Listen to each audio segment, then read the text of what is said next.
Hello, hello, hello, everybody. It is so good to see all of your digital non-existent faces in the chat.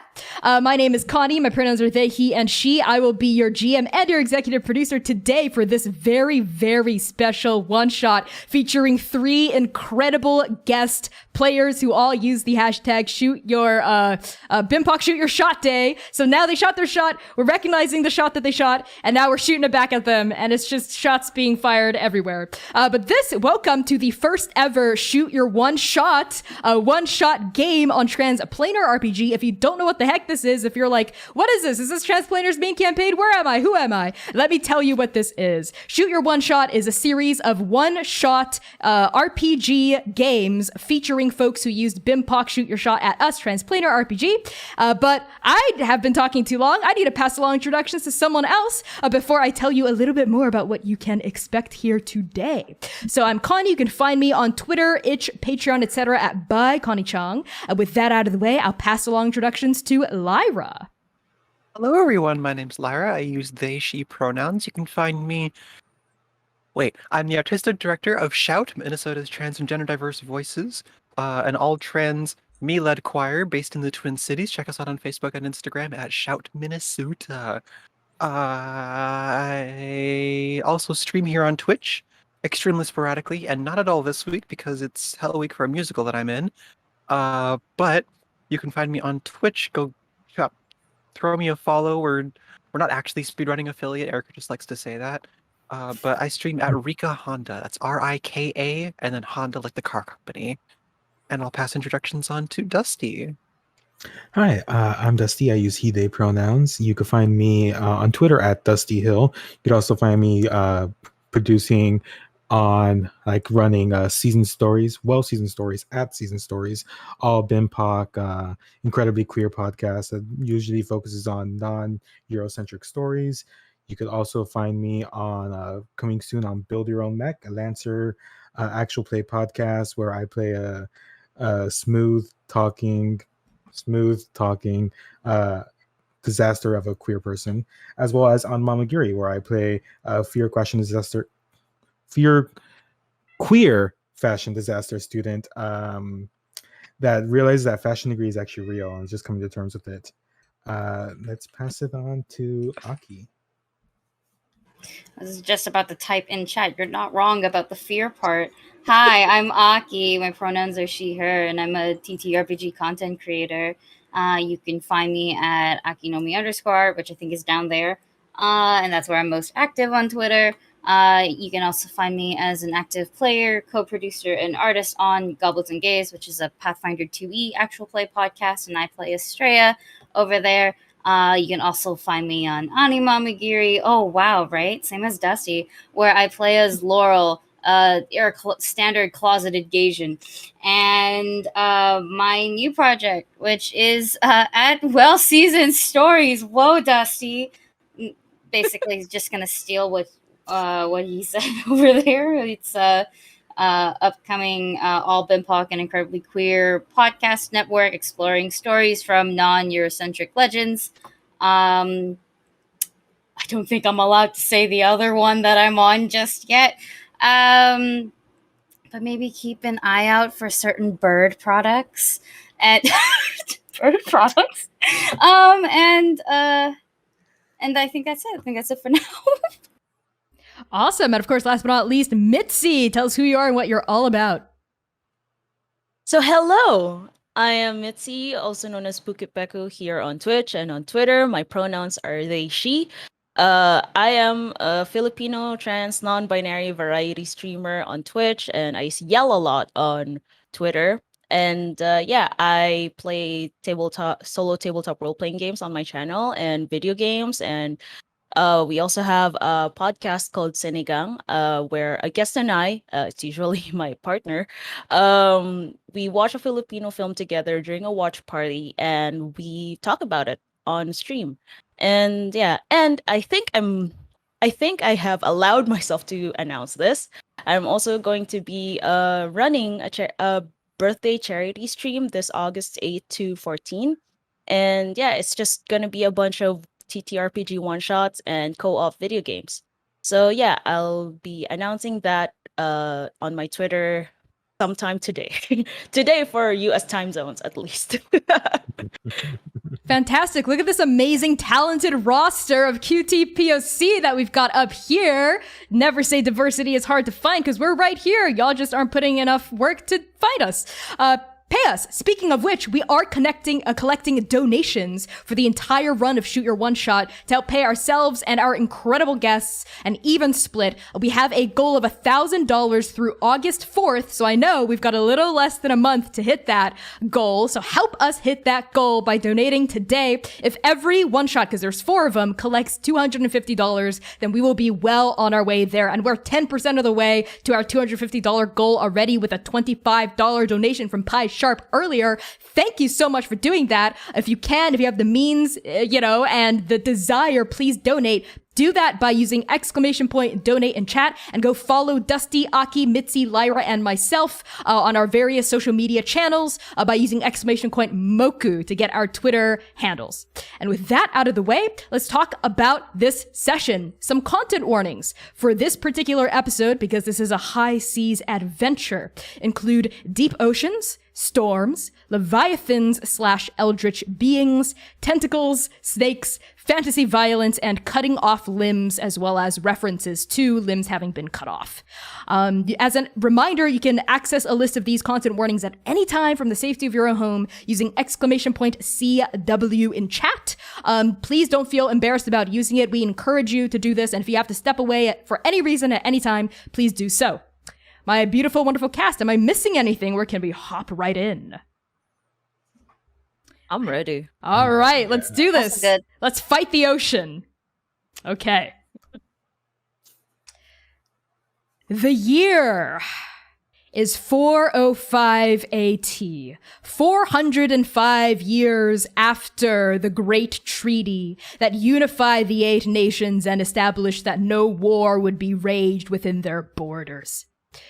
405 AT, 2 weeks before the Ruffled Tern is due to make an important delivery in Minagla, a port city south of Kinongbo, the capital city of the United Tribes of Jukai. Salt drenches the wintry ocean air. The deck rolls gently under your feet as the Ruffled Tern chugs north, her sails flung open to catch the breeze like a pair of birds' wings. The warm, heavy Hema Ocean fills the horizon, her blue waves dappled with starlight. The constellation of Sen sprawls in the night sky above, this deity of nature and change, filling the darkness with glimmering points of light. Another glimmering point of light is, of course, the Ruffled Tern herself. Now that night has rolled in, the harsh duties of daytime give way to merrymaking and carousing under the stars. Torches lodged in sconces along the railings keep the cold at bay. And in the center of the deck, a ring of drummers slap their hands against the polished hides of ipus, a native Uhanian instrument made from hollowed-out gourds. The drummers sing and chant, providing the rhythm and soul for other crew members to dance in the center of this ring. And in another corner of the ship, sailors play naga chess on overturned crates, a small, eager crowd gathered around them and placing bets on who the winner will be. And in yet another corner, sailors of the Ruffled Tern drink and laugh, banging mugs of beer together, reminiscing over all the tales of adventure they share and have fabricated for cool points. And now, upon this merry, merry upper deck of the Ruffled Tern, we sift through the drinking and the laughing and the dancing and the singing and the chanting to find one person in particular. Arslan, tell us, what do you look like and where are you on the Ruffled Tern? Well, I stand quite tall with unrealistic high-heeled boots. And a rather tasteful amount of cleavage is definitely being shown as I'm wearing an oversized cloak of some sort of fabric, and my hair is wild and tied back for my own good.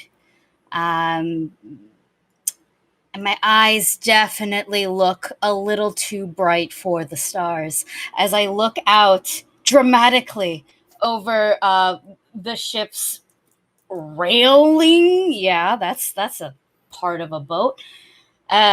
Amongst the vast sea, like I'm thinking about something, when in actuality, I'm just trying to figure out how to stand up straight. Okay, I love this head empty, no thoughts. Arslan, our himbo fighter, you are a half elf, correct? I am indeed a half elf, but I will say my ears do be long and pointy and effervescent like the rest of me. Okay, wonderful. As you stand there limbed in starlight, right? The light shining on your tastefully revealed cleavage. Arslan, you hear a voice from behind you go, "Oh, hey, Arslan, right? You're Sarnai princess and Runar's kid, aren't ya?" You turn around, you see a sailor that you've known all too well, even though you've only been traveling with Ruffled Tern, I think, for probably just a couple of weeks. Babatunde.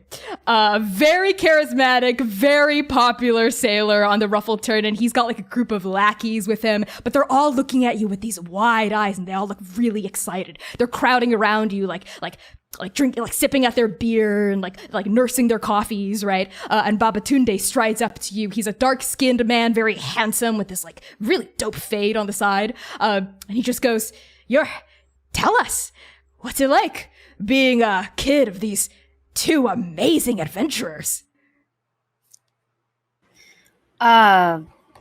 Yes, I suppose I would meet fans of my parents. Well, what do you want to know? Well, so many things. Is it true that Sarnai Princess is close friends with Toktoa, the Kagan? You can't say she's the Kagan. It's not official. Well, it's all but official. Is it true? Oh, I wouldn't just say close friends. Oh. See, she is more like a grandmother to me. Personally, and I just pull out a glaive out of fucking nowhere. and and I just go, and as you can see right here, this traditionally made and handcrafted just for me, given to me by grandmama. Is this the truth, or are you lying out of your ass? I have no idea. It's probably a partial truth, a partial lie. Okay. You're mixing your truths in with your lies here. You're like, whatever. Like, who cares? They're not going to fact check this. Babatunde's lackeys crowd in around your glaive. One of them goes, Wow, you're a magic user too? Amazing. Where'd you summon that out of? like this, like really like chicken-like Aarakocra person. Like their feathers all ruffled. They're looking at you. Well, as you can see, my mother was chosen by the sun and blessed by the stars. So obviously I pulled it out of the night sky. Wow. The night sky. That is quite impressive, Arslan. Hey, I have another question, though. Move aside. Step back, chick. Is it true that your other parent, Runar, could have won every single championship she's competed in, but she chose not to because he doesn't like the idea of ruling? Is that true? Or are they just saying it?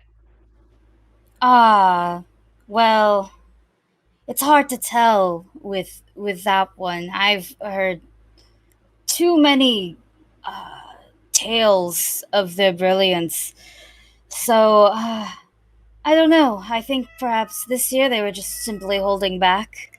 Let some of the newcomers or youngins have a taste of glory. Wow, amazing. Looks like you've got big claws, shoes to fill. What are you gonna do? Yeah, Arslan. What are you gonna do? I mean, there's no way you can beat being best friends with Toktoa Agan and like a championship legend, can you?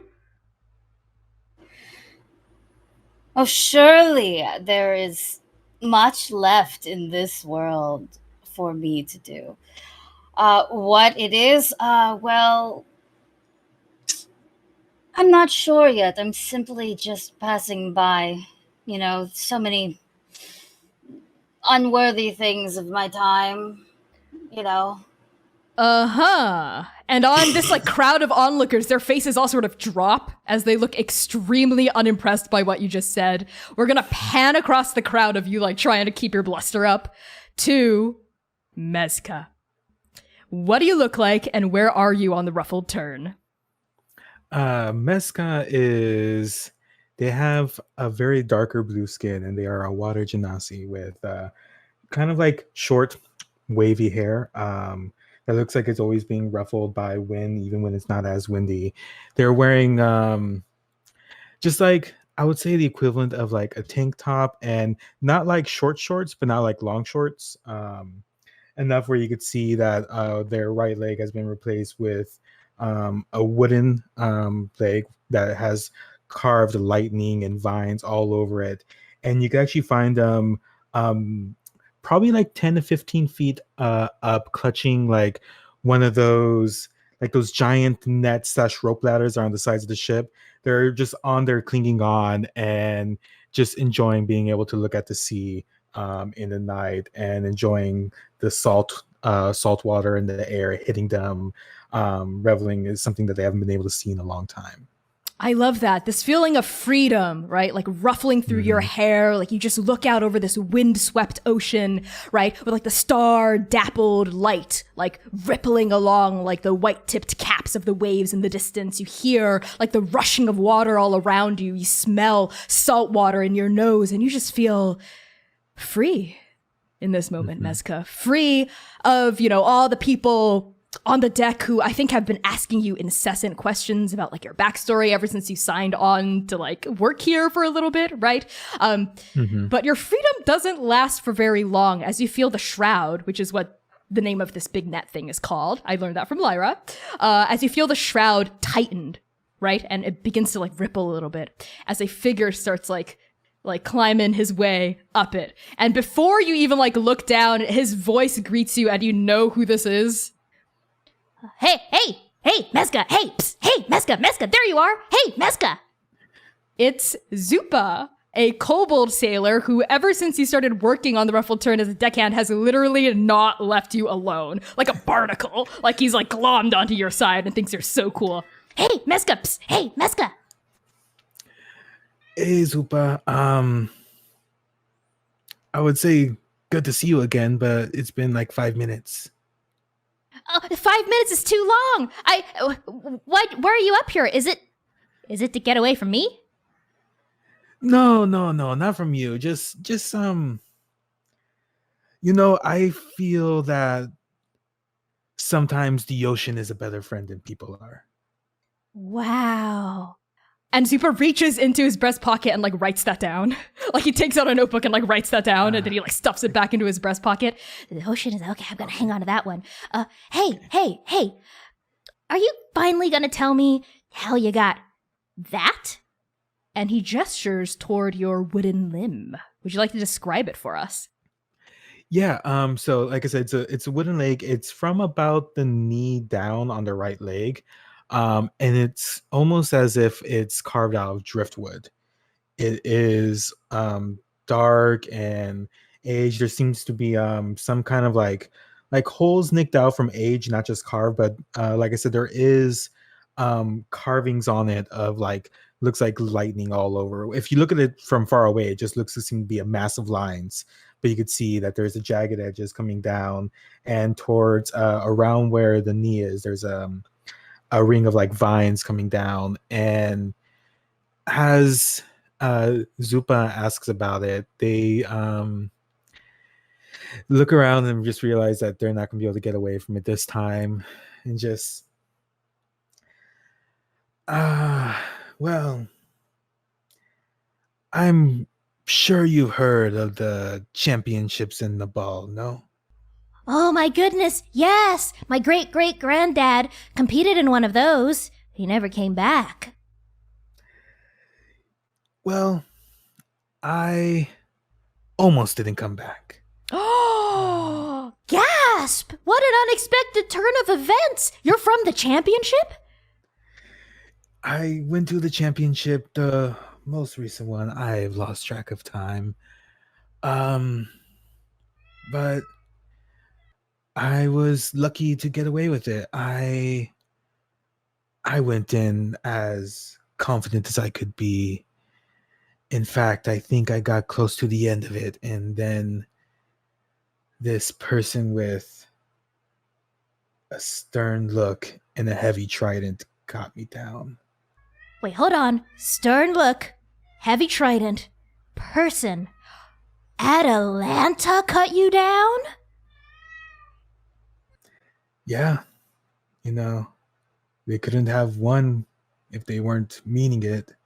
And they had me pinned, got my leg, and I misty stepped away, and I couldn't go back. Wow. I'm so sorry that happened to you, Mezca, but also, I mean, maybe this is just the night air talking, but was it kind of cool? I mean, just like Atalanta, I mean, she's the champion now, right? I mean, to be beat by her, that's an honor, right? My great-grandma always said, at least my great-grandpa went honorably. So, that's still true, right? Sure. Are you telling the truth? Or are No. you just telling... No? How do you really feel, Mezca? They definitely, they say sure, but they definitely, they don't feel that it is quote unquote cool or that it's an honor to be beaten like that. Yes, they are the champion now, but they weren't when they were fighting. Mm-hmm. Wow. For glory and honor! Zupa, like, thrusts out, like, a little clawed fist. Like, very, very excited that, like, their hero of the hour, you, like, is validating what he's saying, right? And as he throws out his fist, we, like, the camera flings out from the fist on that, and we, like dive back down, down past, like, the knotted, tangled twine of the shrouds, down past the old, hardened wood of the mast, and into the crowd, and through the crowd of people laughing and dancing and, banging on gourds, and gambling, right, with naga chess. We zoom in on one more person. Rayleaf. What do you look like, and where are you on the Ruffled Tern? So, Relief is has a deep violet color to them. They're a tiefling. They have a golden right eye and a white, kind of pale blue left eye. They have like short jet black hair, faded, definitely not a self-insert. But they're on their fade, there's like vine-like markings, almost like scars, but you're not entirely sure if it's vines or is it lightning. Not even Relief is not sure. Yeah, and they're wearing like a white tunic with a long white tunic and some form of black undershirt. And I suppose if you really look hard enough, you can see that they're wearing like a bracelet with something that looks like a pendant, and on the pendant it's like the constellation of Sen engraved on it. I think... And Sorry, just to really quickly Okay. inject, I think like the constellation of Sen is like sparkling under the night sky where we see the actual constellation like sprawled like from horizon to horizon, almost as if like they're like glowing in like coordination with each other. But sorry, continue with your Yes. description. Oh, is it all right if Relief is on the crow's nest? Yes, that's totally fine. Yeah. Maybe you are there with the barrelman of the night, Yeah. which is the name of the person who Yeah, like sure. looks out on the crow's nest. Mm-hmm. Okay. They actually thought that that's part of learning how to be the sailing master. They thought. That's so funny. Yeah.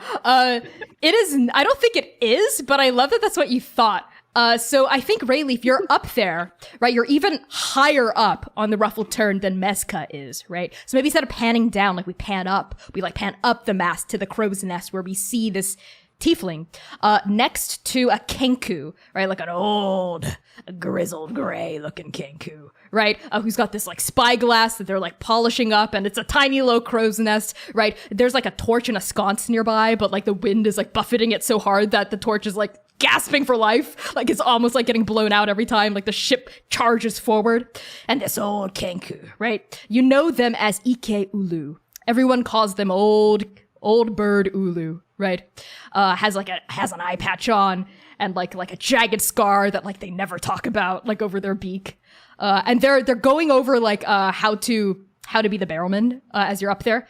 You always gotta keep a lookout there, youngin'. The spyglass has to be an extension of your body, see?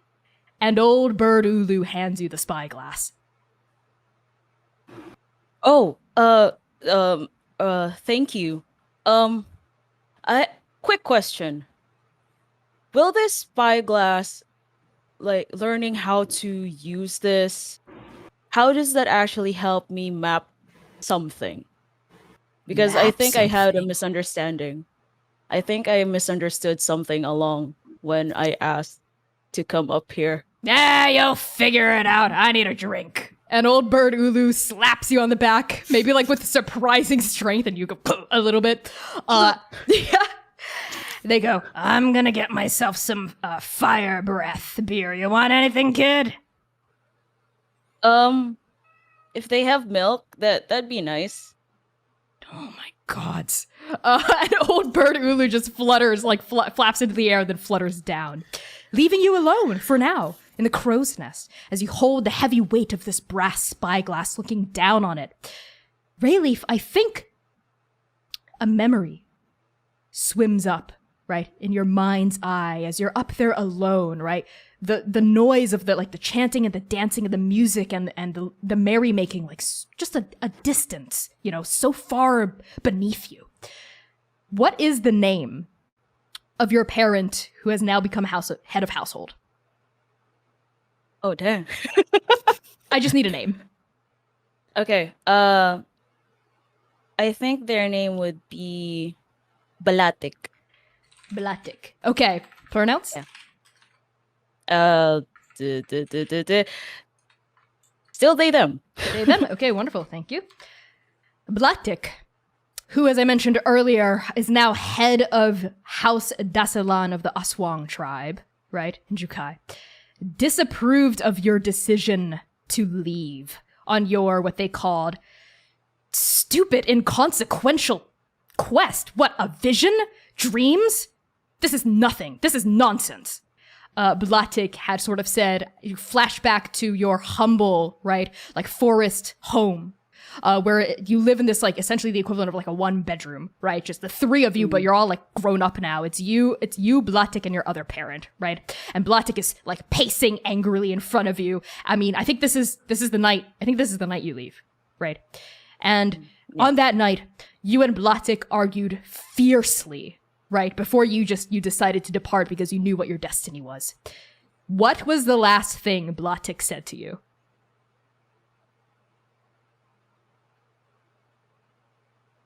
I think the last thing my parents said to me before I leave, if you ever do come back, don't expect anyone to wait for you. And on that, you left. You left Jukai behind. You left your house behind, House Dalasan. You left your tribe behind, Aswang tribe. Jukai is now but a memory.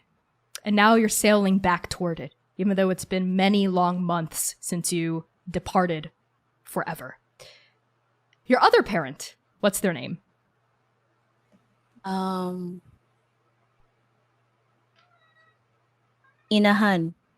Inahan. Pronouns? She, her. Okay. Inahan was more supportive of you, though she never, I think, like openly went against Blatik to show a united front in their relationship, right? But what did Inahan secretly pack in your belongings that you now hold on to fondly?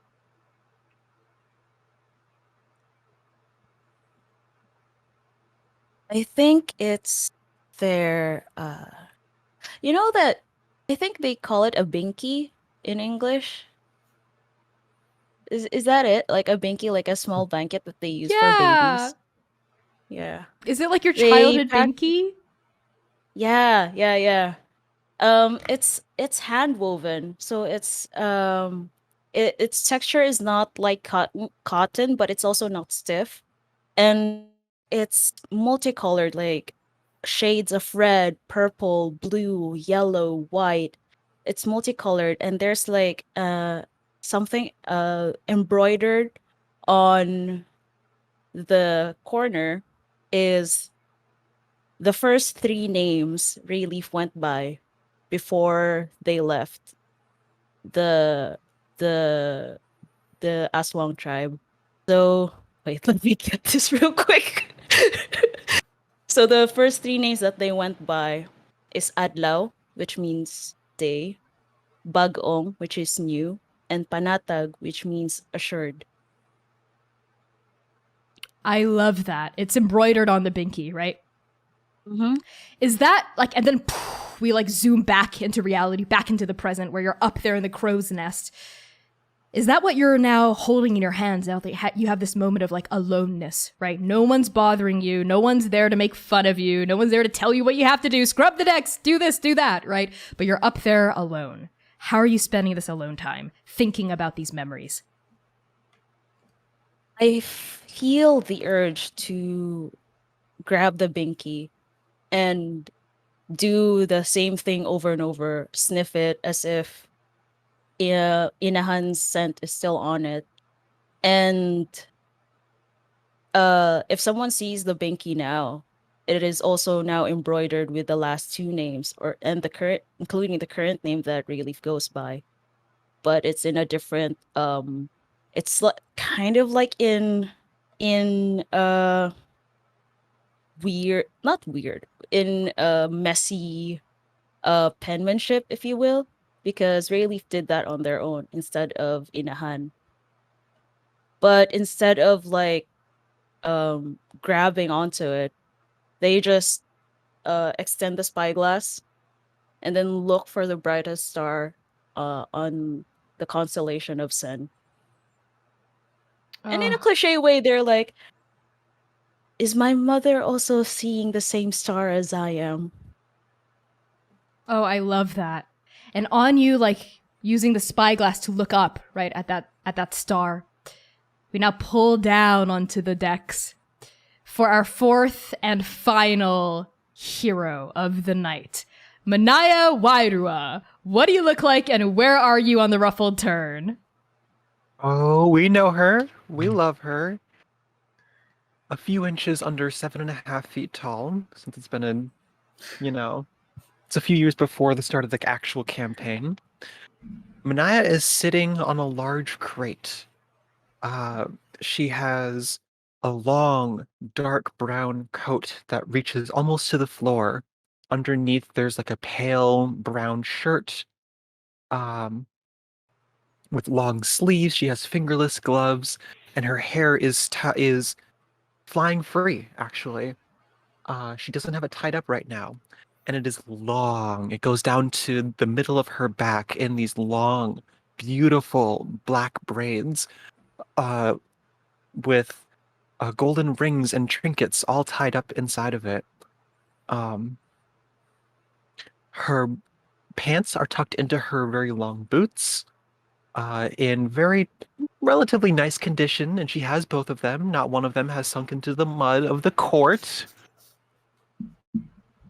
And on the front of her coat that is tied together, probably, there are 6 golden shields embroidered with the signs of her family and the signs of Uhanahi. Okay, lovely. What are you doing on the deck? Are you chilling by yourself? Are you watching Naga chess? Are you in the ring of drummers? Tell me. Mania is not in the ring of drummers, but she's sitting on a large crate nearby, perhaps in a small crowd. She has a cup of her own, which is really just water. And she's not singing. but she is laughing and sort of stomping along to the music. As you're And- laughing, yeah, sorry, go ahead. And just having a good time as we have a calm stretch of water. I love it. As you're laughing and singing along and stomping, right, a familiar form pulls up next to you, hobbled under this big shell, as Captain Lahahana of the Ruffled Tern sidles up near you with a mug of fire breath beer.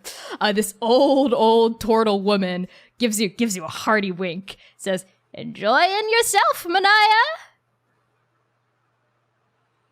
Oh, Captain, these are the best times on the waters, aren't they? The water's clear, calm, and we have time to celebrate and... This is why I'm on the waters, you know. It's nights like these that remind me being a sailor isn't all bad, even though there's the storms and all the taxes and occasional embargoes. Life is good, isn't it?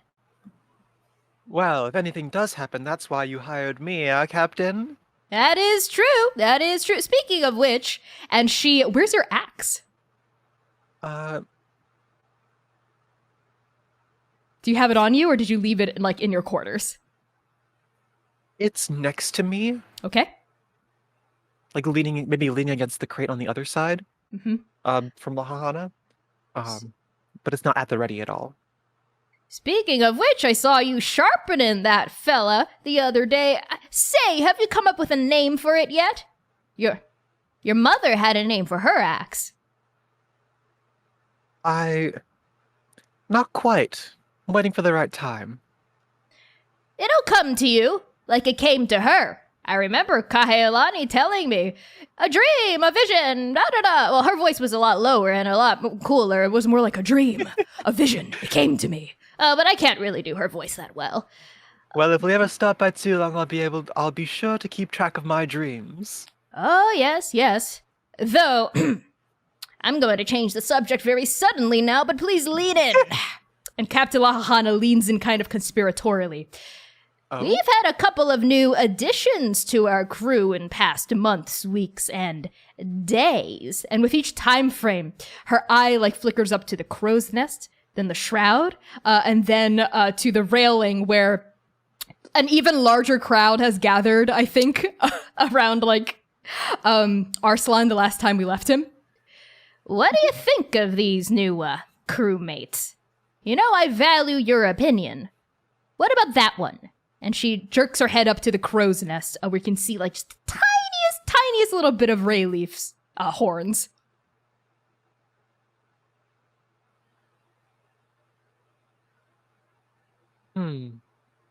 That one's tricky. They're talented, for sure, and willing to learn. But Alono doesn't work well on a crew. That is true. I have a feeling they're running from something, even though they keep talking about, well, the god spine. Enough about the loner, though. What about that one? The popular one. Our traveling sellsword. And she gestures toward Arslan. Arslan, what are you doing while she when she points at you? What's the thing you're doing when eyes fall on you? I don't fucking know. But perhaps, unfortunately, the only thing I can think of doing is... Oh no, it's property damage, probably. It's perhaps somebody asked, oh, but what can you really do? Can you fight? Can you use magic? And Arslan went, yes, and proceeded to take their very ridiculously Final Fantasy long glaive, stick the blunted part into the ground, and hoist themselves up very much like a stripper pole, now that I am thinking about it. Oh my god. And just showing off that they can do fucking anything in 4-inch heels. Okay, just make a quick performance check for me.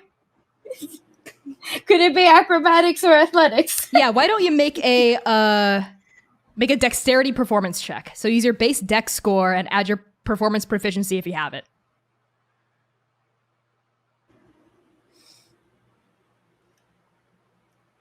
Gods love me tonight. This is 18. An 18. Okay, Yeah. it is sexy, right? As Lahahana turns and gestures her mug at Arslan, and Babatunde is like wolf whistling.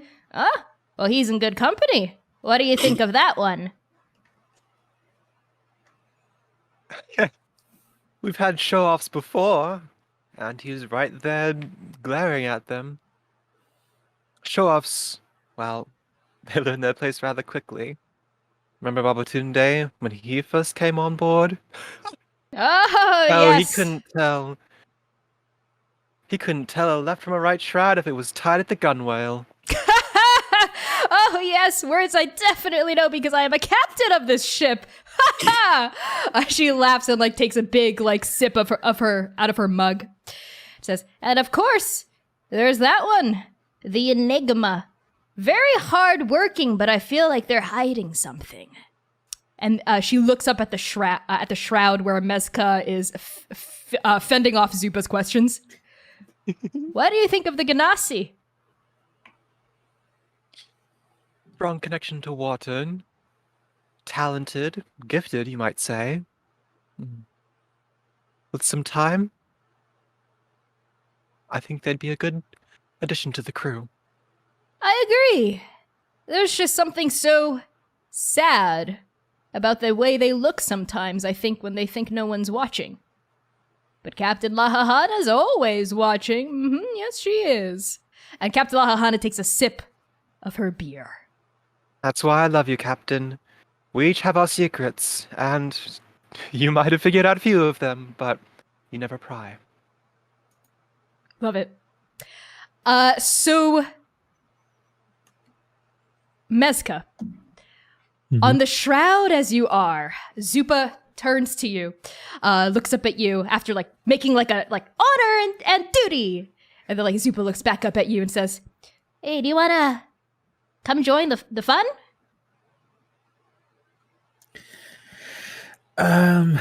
You mean we already aren't? I just mean with everyone.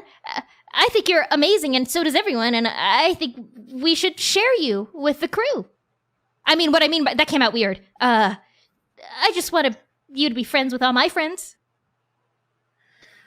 You could definitely see Mezca is just like looking at Zupa, and then they just like take a long, hard stare into the ocean, just like trying to figure out what the hell they should do. And just like, as much as Zupa has been a barnacle, they've been the nicest person to them on the ship. They're just like, sure, yeah, let's go join the fun. 3 copper if you can beat me to the bottom. and Zupa starts like crawling down the shroud really quickly. Are you gonna take him up on his challenge? 100%, but Mezca is just gonna jump off the shroud. Okay, make an acrobatics dexterity check to see how well you soften that landing. I do also have, because fun fact, Mezca is a storm sorcerer. They have tempestuous. Well, that's when I use magic, though. What is it? Read it out. What is it? Tempestuous magic. As a bonus action, you cause gust of air to surround you before or after you cast a spell, a first level or higher, that allows you to fly up to 10 feet without provoking opportunity attacks. I'll allow it, just for like flavor, right? So what does it look like as like wind begins to gust out of you? I think it's very much like they maybe they don't as much as jump off the shroud. They kind of just like unhook their foot and just like see Zupa go down and just let go. And as they are falling, they like a gust of winds like comes from the ocean, just kind of like ruffles up their hair and surrounds them as they attempt to land on their feet. Okay, I'm going to ask you for an Arcana check to control this magic billowing out of you. Ooh, let's go. I have proficiency, but with my -1, I have a +1. Okay. What'd you get? What's that look, Mezca? With that +1, I got a 3. Okay. I think this is what happens. You land on your feet before Zupa does. Zupa's still like halfway down the shroud. He goes, whoa! But the gust of wind that billows out, poof, blows out several of the torches nearby, right? Poof, poof, poof, plunging this like circle into darkness around you, right? And I think it's near where Arslan is, right? So this crowd of adoring like admirers and like, rubberneckers around Arslan goes, ah! As they're buffeted, like Chick like falls to her feet. Babatunde is like, oh, like his hair gets ruffled and he like, takes a few steps backward. And Arslan, I think you're knocked against the railing. I just need you to make a strength save.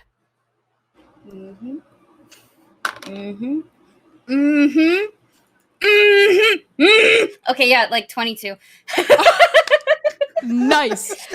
Tell me how your rock hard abs or whatever it is brace against this massive gust of wind that's trying to push you over the railing. I think I am. If it, I don't know. I was hinting at it this whole time, but I'm kind of like a showman. So if anything, when I get pushed, I simply spin gloriously, get my hair all up in there, like as if this was nothing. A true anime feat I am doing, yes.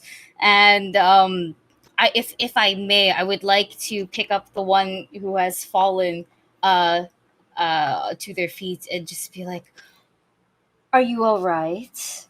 Oh my god. It's Chick, the chicken-like Aarakocra who'd fallen. She like looks up at you and you see like literal hearts in her eyes. She goes, I love you. I mean, I'm okay. Will you marry me? Well, I'm glad. Maybe. And I'll just start to her feet and look at where the gust of wind came from and totally not let it flow with my hair. Just be like, and I look dramatically in that direction. And in my head, I'm thinking, oh, what the fresh fuck? Arslan, you lock eyes with Mezca, right? And now like a couple of sailors around Mezca are like rousing and they're like relighting the torches and they're sort of going like, hey, watch how you do magic around here, okay? Sure, freaking spellcasters. Yeah, sorry. Just, and they're just going to send this trail. Totally. Zupa hops down next to you and like scampers between you and Arslan, like looking between the two of you. And Zupa's going, Oh dear, oh my, Arslan, right?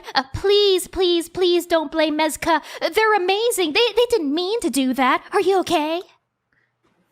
Why would I blame them? Oh, because it's simply magic. Magic is fickle. Oh. Well, I suppose you're right. Mezca! And Zupa scrambles up to you where I think you've like gathered yourself now. Yeah. You're okay, right? You're not hurt? Oh yeah, no, I'm fine. That's that's nothing, Back I didn't tell you this. I am an unretired thrill seeker, so this ain't that much. Sorry about the whole yeah. Don't worry about it. They're torches. Torches go out at night usually. Just relight them. It's just fire. And back to whatever the fuck I was doing. And Mezca's just like, all right. Look at this episode. So fun, right? Yeah. Yeah, that was a lot of fun. Wait, can he do it again? But like make it so that I like fly into the air and then like drop back down and then fly into the air again? Can you do that? Maybe later. No, Zupa. You do know that the last time we tried to play Zupa Cannonball, it didn't end so well. Yeah, but that was with you. I'm talking about with Mezca here. Oh yeah? Well, I bet Arslan here could kick Mezca's butt when it comes to Zupa Cannonball. Well, I don't think so, and I'm the cannonball, so I think my opinion matters more. Settle down now, sailors. Settle down. We're just here to have a good time. Isn't that right, Mania? Mania, at the wind billowing, a flash of like, I don't know, a flash of a strange emotion like flicks across her face, and she shakes herself out of it and she goes, right, right. We're here to be a crew and to have fun today. And on that, I think on like everyone like laughing and like, putting up airs and stuff, we leave all the merriment and the laughter and the dancing and the music behind as yet again we travel up the central mast to this lonely crow's nest at the very top to Rayleaf. Rayleaf, you sort of blink down at your binky, this colorful patchwork. I think maybe your thumb is grazing over like the rough embroidery of your current name, Rayleaf, on it, right? When like there's been wind like buffeting at your ears this entire time, but I need you to make a perception check as you're up there. Oh, yes, I'm really good with that. Oh, 19. Great. The wind's just sort of like whistling past your ears, but then like one of the breezes that whistles past your cheek, you swear to sound something like, look out. Where? There, And I'm like, over the horizon, the spyglass. I immediately like try to like extend the spyglass again and then look through. As you do, you scan like this glittering horizon, right? Like through the glass of the spyglass. And here in Andake, even in nighttime, it's very bright because there's so many stars in the night sky that you're able to see stuff, even like literally in the middle of the night on the ocean. And you see something. Maybe just a couple clicks north of you. You're probably gonna hit it like head on if you continue this trajectory in just like 10 minutes tops. What appears to be debris, right? Almost like salvage, just floating in the ocean. Like planks of wood. You see what appears to be a mast? And like something in your heart just stills when you realize you're looking at the wreckage of a ship. And it looks fresh. What do?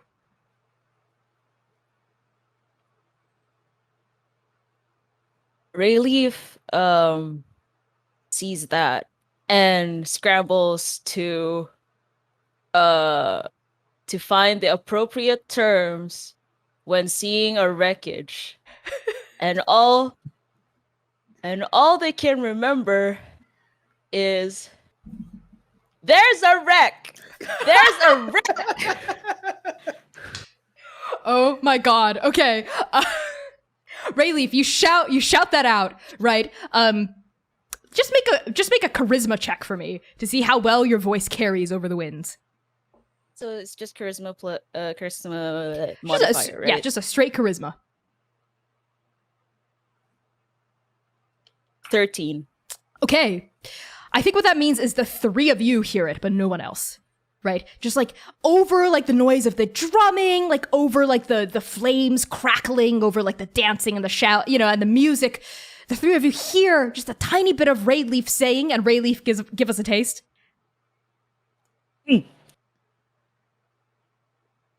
Wreck! Wreck! There's a wreck! Ahoy! Land ho! Wreck! Mania, Mezca, and Arslan.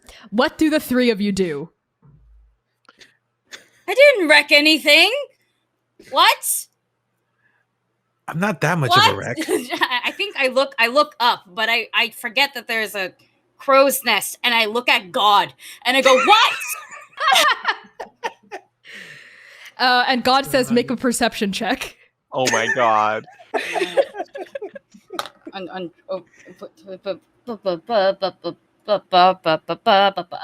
oh no, that's the wrong thing I'm looking at. Okay, that's better. That's a solid 18. Your eyes gravitate toward the crow's nest, where I think you see like Rayleaf is sort of like, are you like waving your, like, give us like a taste of like what you look like physically as you're shouting.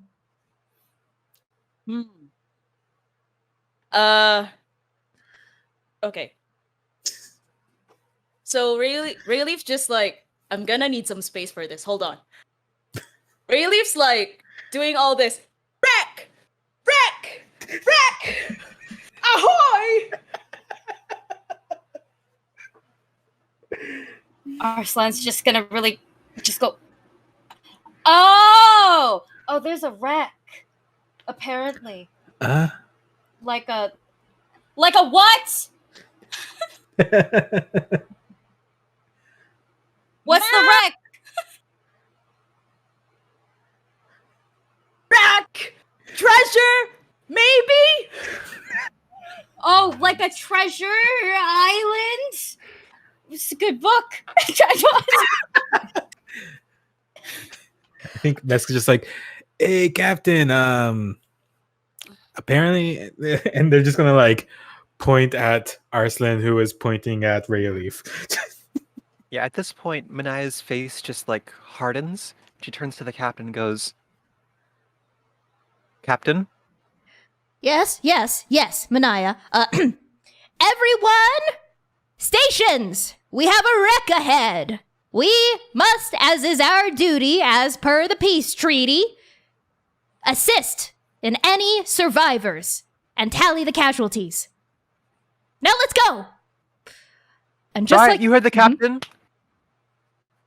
Mania, your booming voice carries over the deck as just like that, it's like a switch is flipped. Like the merrymaking, the dancing, all of that just stops, right? As, gourds are put away, like chess is packed up, the sailors move like a well-oiled machine. They're like basically striking the deck of their merrymaking and they're drinking and they're jolly and they're having fun, and now they're like getting into action, right? You see folks like moving up the shroud, you see like the lead navigator that Rayleaf is actually training under, this dragonborn woman, like get up onto like the helm and start navigating. Like a couple of sailors even like go into like the below deck to start like getting rows out to like get to getting oars out to get to the wreck faster. And with that, I think we pull out onto the Ruffled Tern, sails like flung out, like oars coming out, like charging through the surf toward this wreck. That's just 10 minutes north of them. So while all this like hustling and bustling and this attitude and mood change is happening, Arslan, Mezca, Mania, and Rayleaf, what do the four of you do? I think Mezca's first reaction would be definitely go to the oars to help them get there faster. So they would go there and just start rowing, trying to get to the wreckage as fast as they can. So if there is anyone there, they could help them as soon as possible. I love that. Mezca, you fight your way down into like the salty barge of the Ruffled Tern, where you take a seat next to like someone else, right? And you grab onto the cracked wood of the oar and you start rowing in unison with them, right? I think you're actually next to Babatunde, who also like has made his way down there. And there's like not a lot of talking. The first mate, a human woman named Kanoa Iosua, she's sort of down there like 1, 2, 1, 2, like leading, like counting the rhythm for the rowing. And I think like sweat begins to bead on your brow. Just make an athletics check for me. Sure. Where is my thing? I need a dice jail. So that's another 2 on the dice. So I rolled a 5 total. Okay, that's fine. The DC was pretty low because there's a bunch of people, but I think what this means is you run out of breath pretty fast. Like the lactic acid is building up, like sweat is like trailing down your brow. Maybe like after a while you have to tap out for a moment and like swap in as you like take a breather. What are the rest of you doing? Let's go to Arslan. Okay, so here is where you realize that Arslan was not built for a boat. And probably the best thing that they can do is lift things, carry things, row a couple oars if needed. Arslan got muscles for a reason. But if you tell him to like hoist a mainsail, he's gonna look at you and then look at the water and then look back at you and just go, this is my first time being on a boat. Yeah, I think as like the hustle and bustle is moving past you, you're a traveling mercenary, right? You probably paid the Ruffled Tern to like help get you from point A to point B. So you're not really expected to pitch in situations like this. So with that knowledge in mind, are you trying to still make yourself useful, maybe like down where Mezca is, or are you just sort of getting out of people's way? Get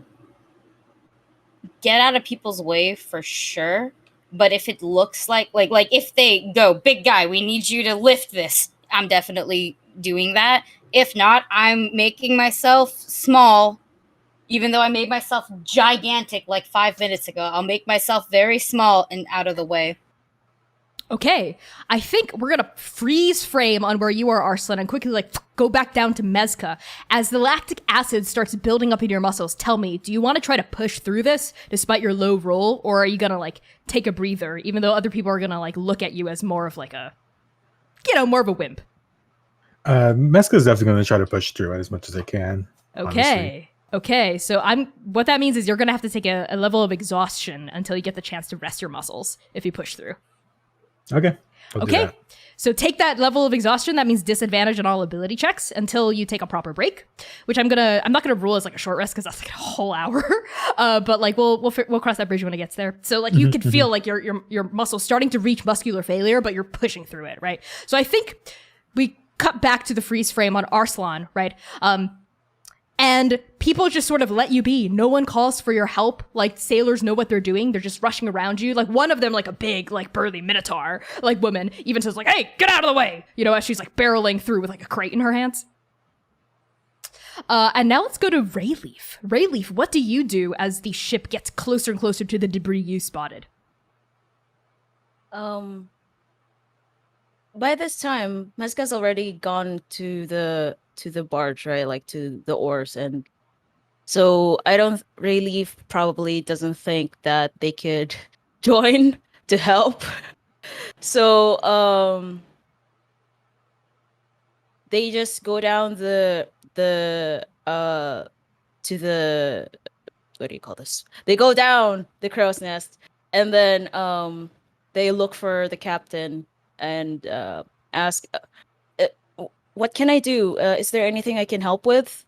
Captain Lahahana is like up to her fins, right? And just like barking orders, like doing things. I think she's in the middle of like tying like some rope and like securing it, and like also talking out the side of her mouth to like two other sailors, giving them orders when you come up to her, right? She goes, one second. Yes, what is it, darling? Yes? Is there anything I can do to help? I think the others have already gone forward, so is there anything I can do to help here? Honey, and I mean this in the kindest terms possible, just make yourself useful somehow, okay? Figure it out.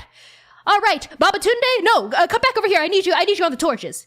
She like starts to like hobble off, with surprising dexterity for a turtle of her advanced age, but when shit hits the fan, she is in charge, and she like has like alacrity, right? And she leaves you in the wake, I think, as like all these people are just bustling around you, and I think there's a moment of where you're like a little lost. Mania, what are you doing when you see Rayleaf with this look of like confusion? So, before this is all going on, Mania is everywhere at once on the ship.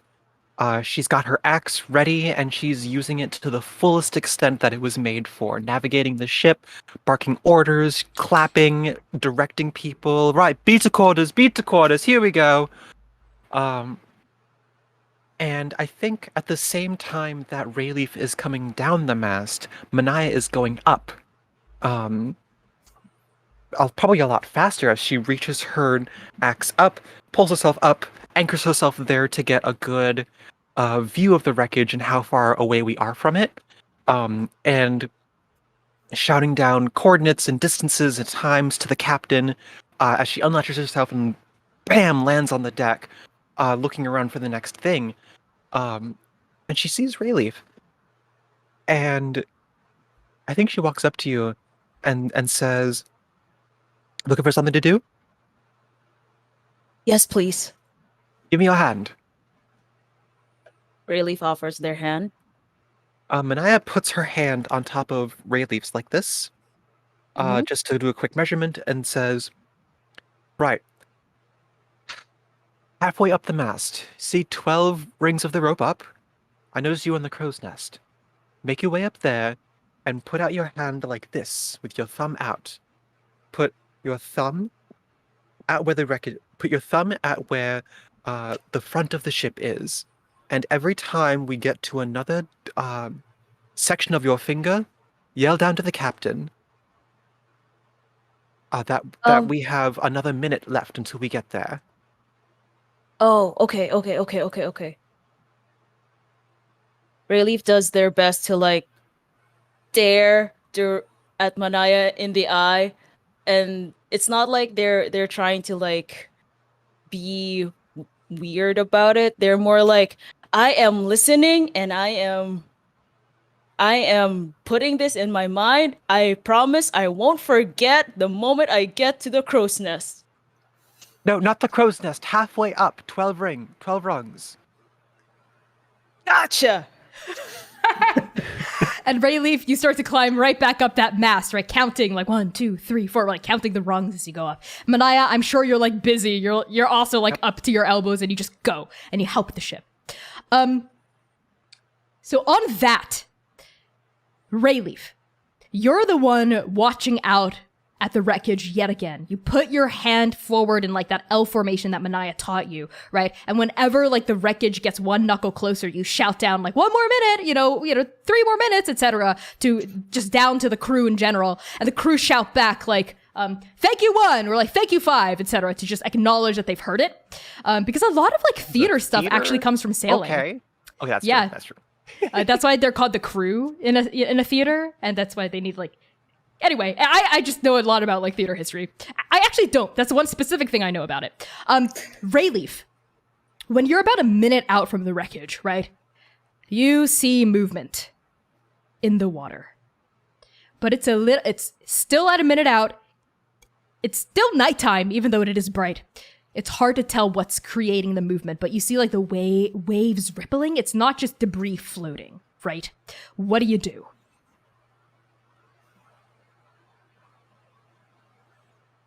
Rayleaf grips the rope where they are in the 12th rung. They look down and they kind of squint a little, and memories of wild tales of the sea flash into their head, and they're just like, oh, bananas. And then they're just like, Captain, Mania, there's something in the water. I'm not sure what it is. Mania, you hear this while you're in the middle of, let's say, like tightening up a rope. Those fire and waves. Zupa, would you handle this?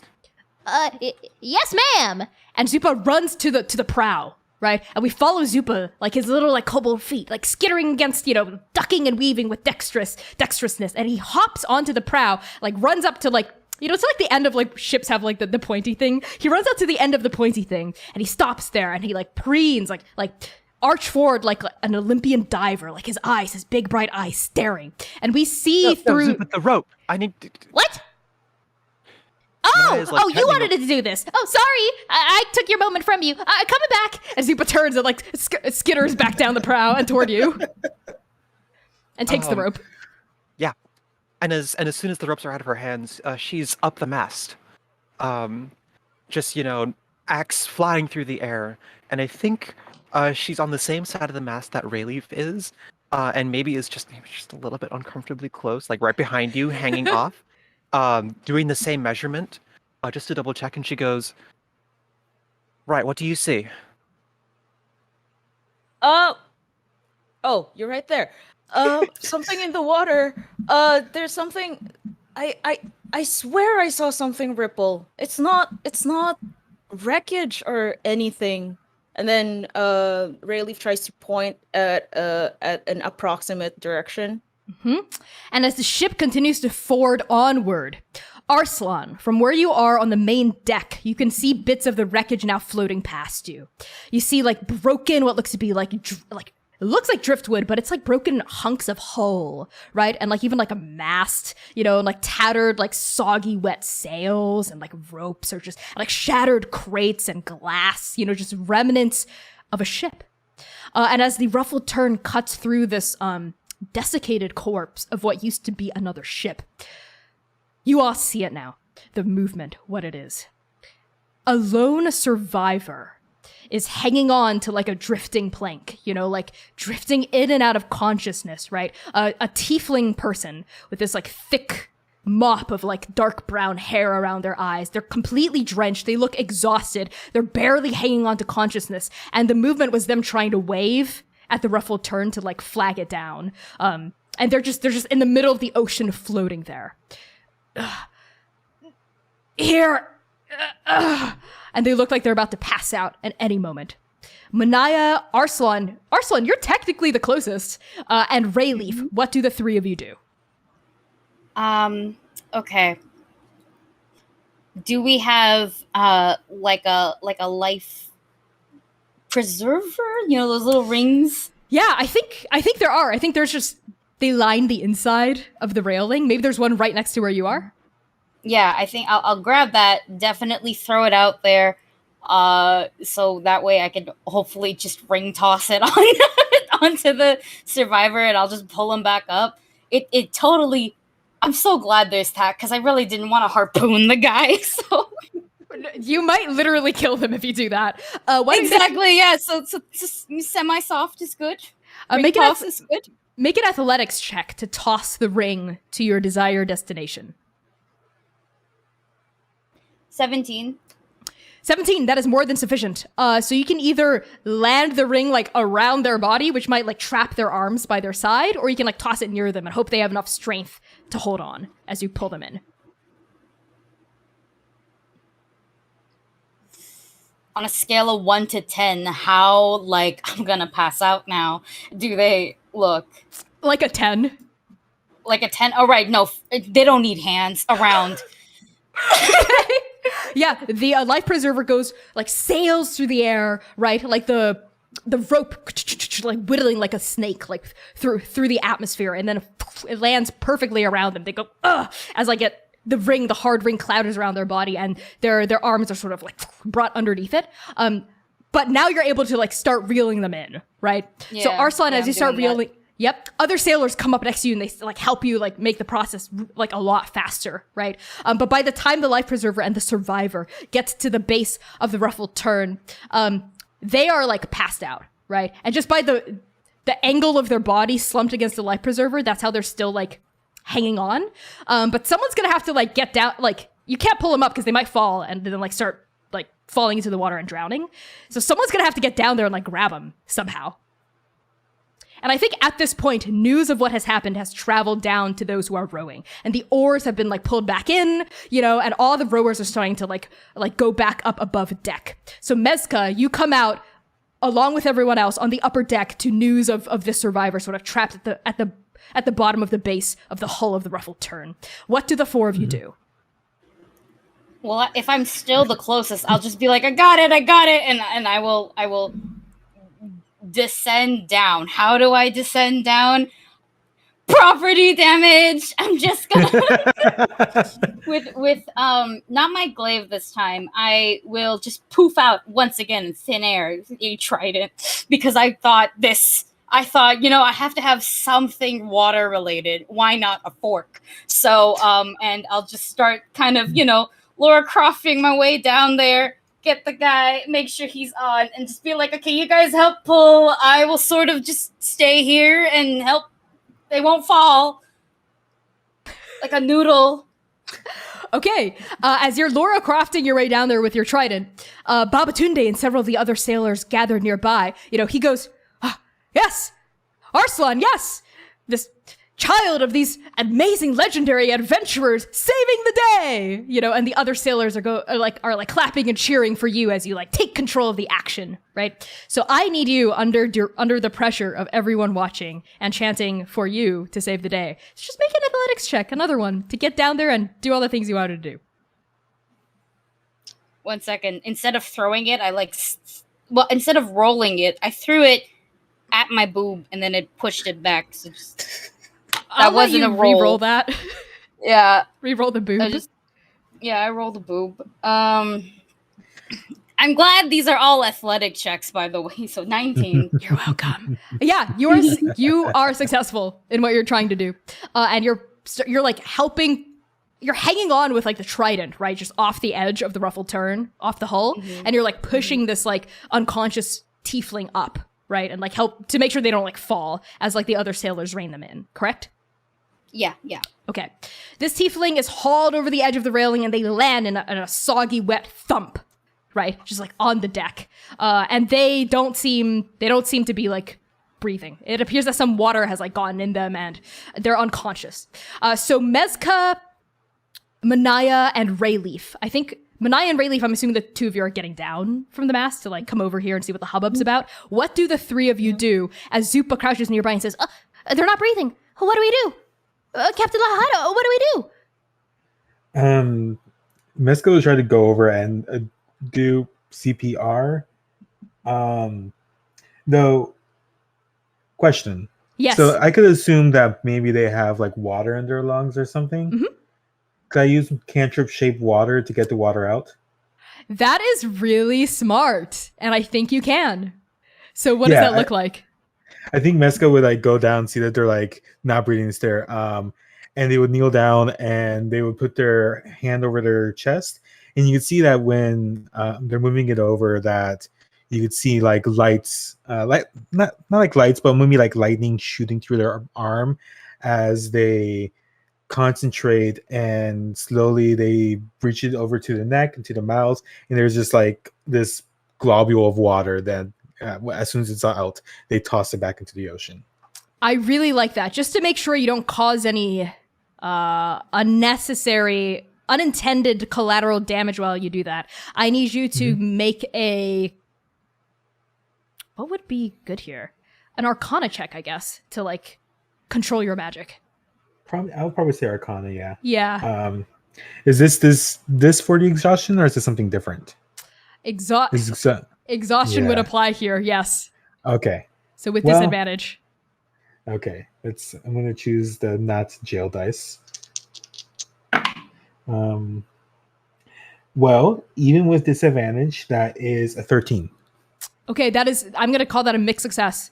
So you're able to pull the water out, right? But as you do, this person, and they just start coughing and gasping really, really hard. And like Captain Lahahana comes forward and like holds them and is like, it's okay, just cough it out, get all the water out. Mezca, as you dump the water like over the side of the railing. Mania and Rayleaf, what are the two of you doing as the survivor is gasping back to life? Rayleaf, at the moment they saw this tiefling, they become super suspicious and cautious because can I ask in a meta sense, do you think Rayleaf would know about like wreckage and stuff like that? I mean, okay, yes, you've heard of ships, and everyone's heard the old wives' tales of sirens and whatnot. Yes, you have access to a body of knowledge that most people would. They mutter to themselves, but I think it's loud enough that Mania can hear. I don't trust that. No. And then you can see like Rayleaf tensing up and just sort of surreptitiously like assuming a stance that as if they're about to fight something. And they just keep muttering, no.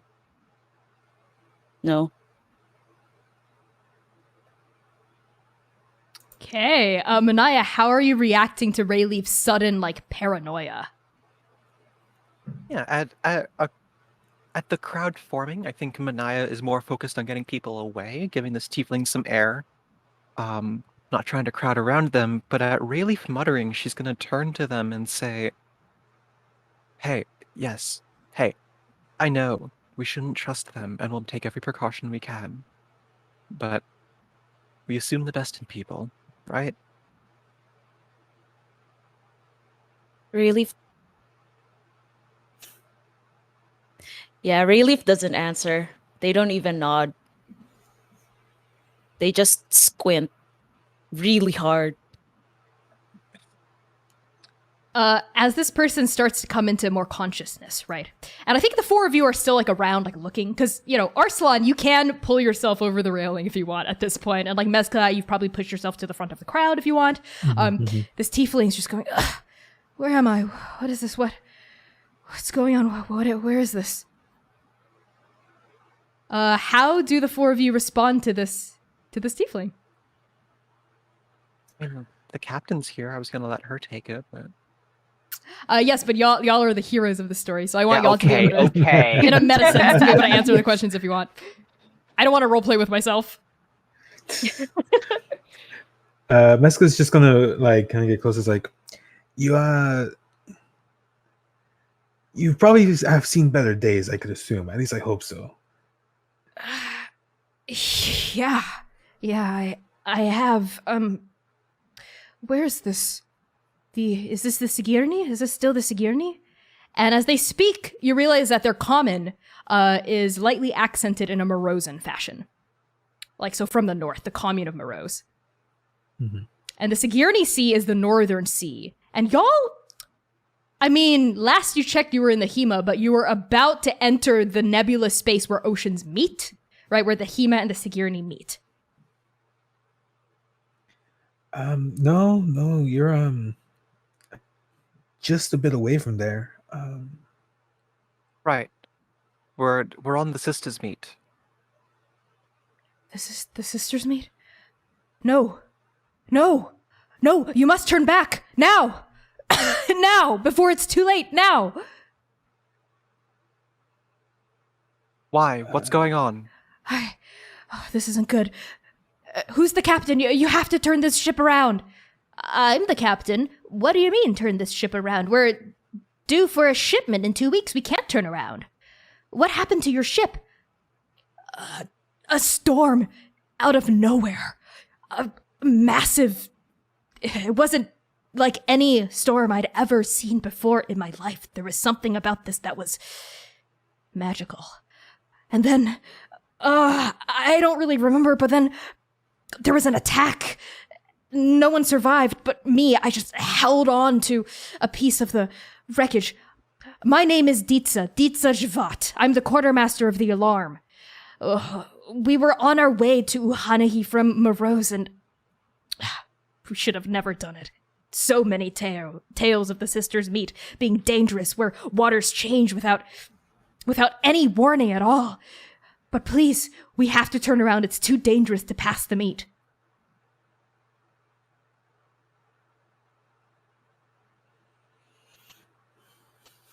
At the mention of like almost like a magical storm, Mezca looks at the ocean with unwarranted excitement.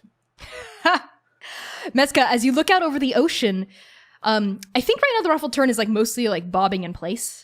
I think Captain Lahahana gave the order to like bring the sails in to like check for more survivors, like in the middle of the debris. And looking around Mezca, the ocean is quiet. Almost too quiet. They would 100% realize that that's incredibly strange. And just like, yeah, I know you said like magical storm, but the waters they're very still right now, which, for a place that has a wrecked ship, doesn't bode well, I think. Well, if it's a storm, shouldn't it pass?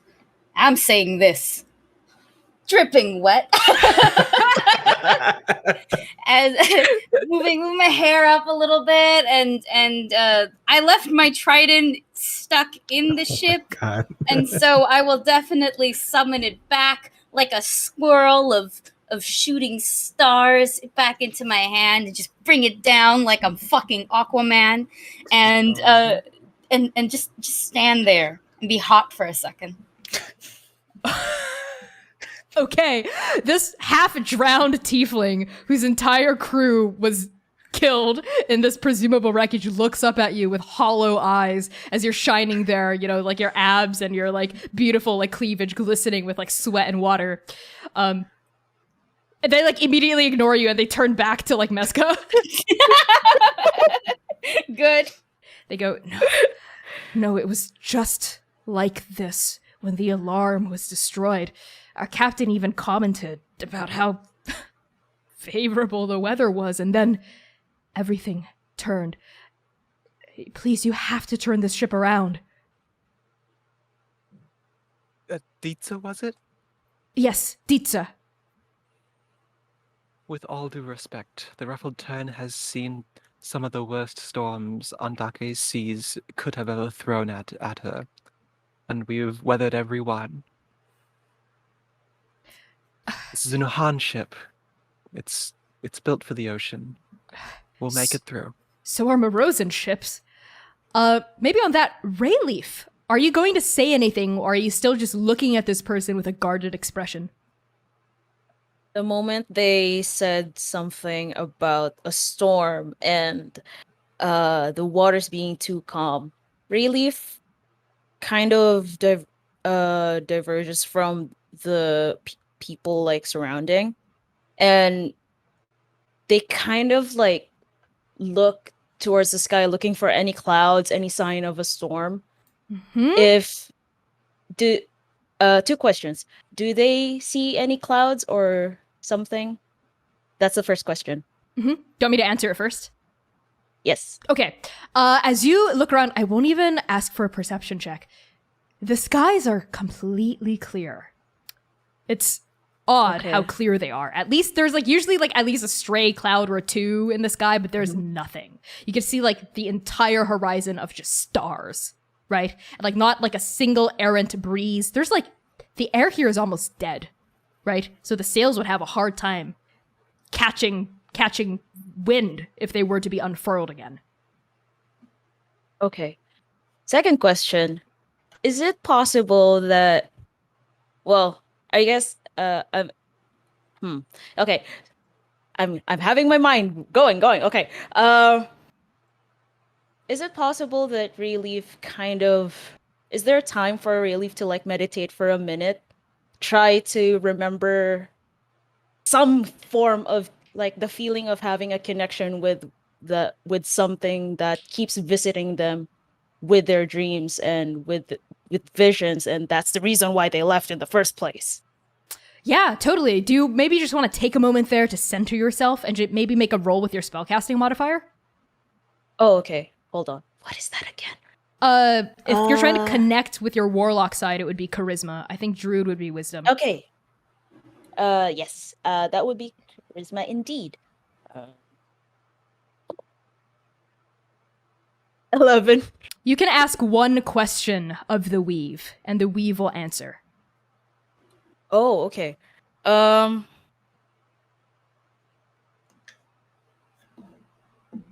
think I will ask, how long do we have before the storm comes?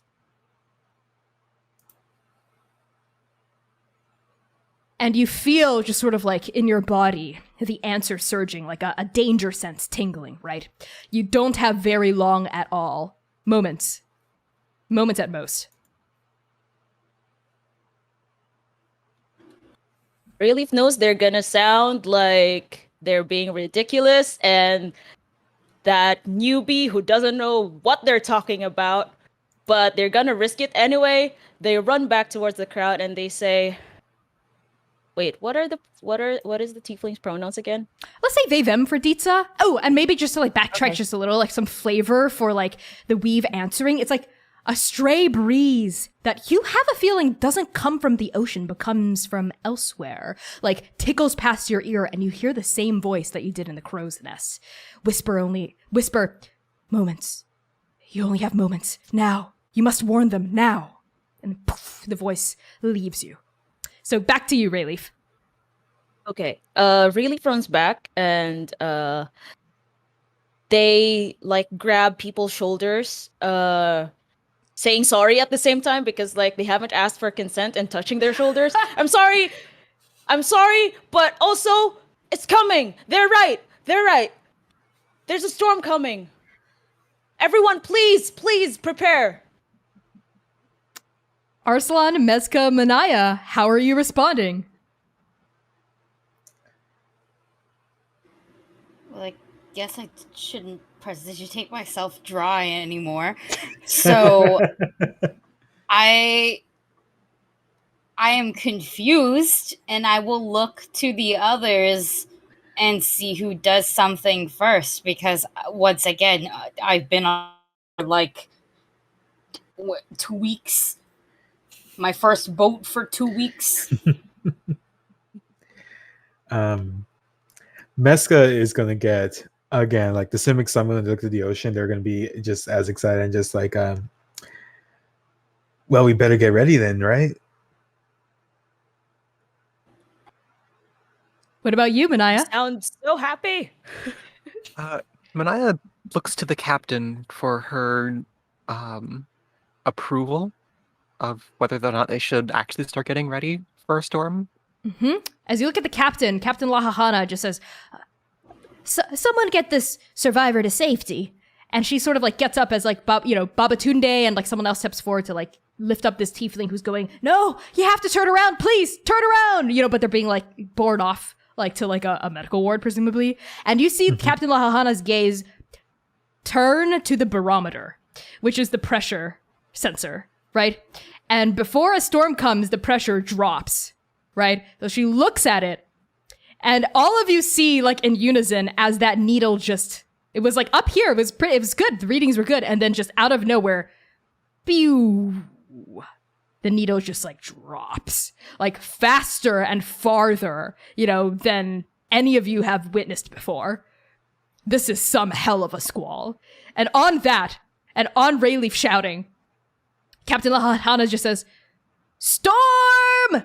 And the entire, I think the entire deck, just like when he spotted the wreckage, begins to, bursts into action again as sailors get ready for a storm. So what that means is they have to furl in the rest of the sails that are out, because if the sails are out, the storm will destroy the ship. It will just whip the ship everywhere.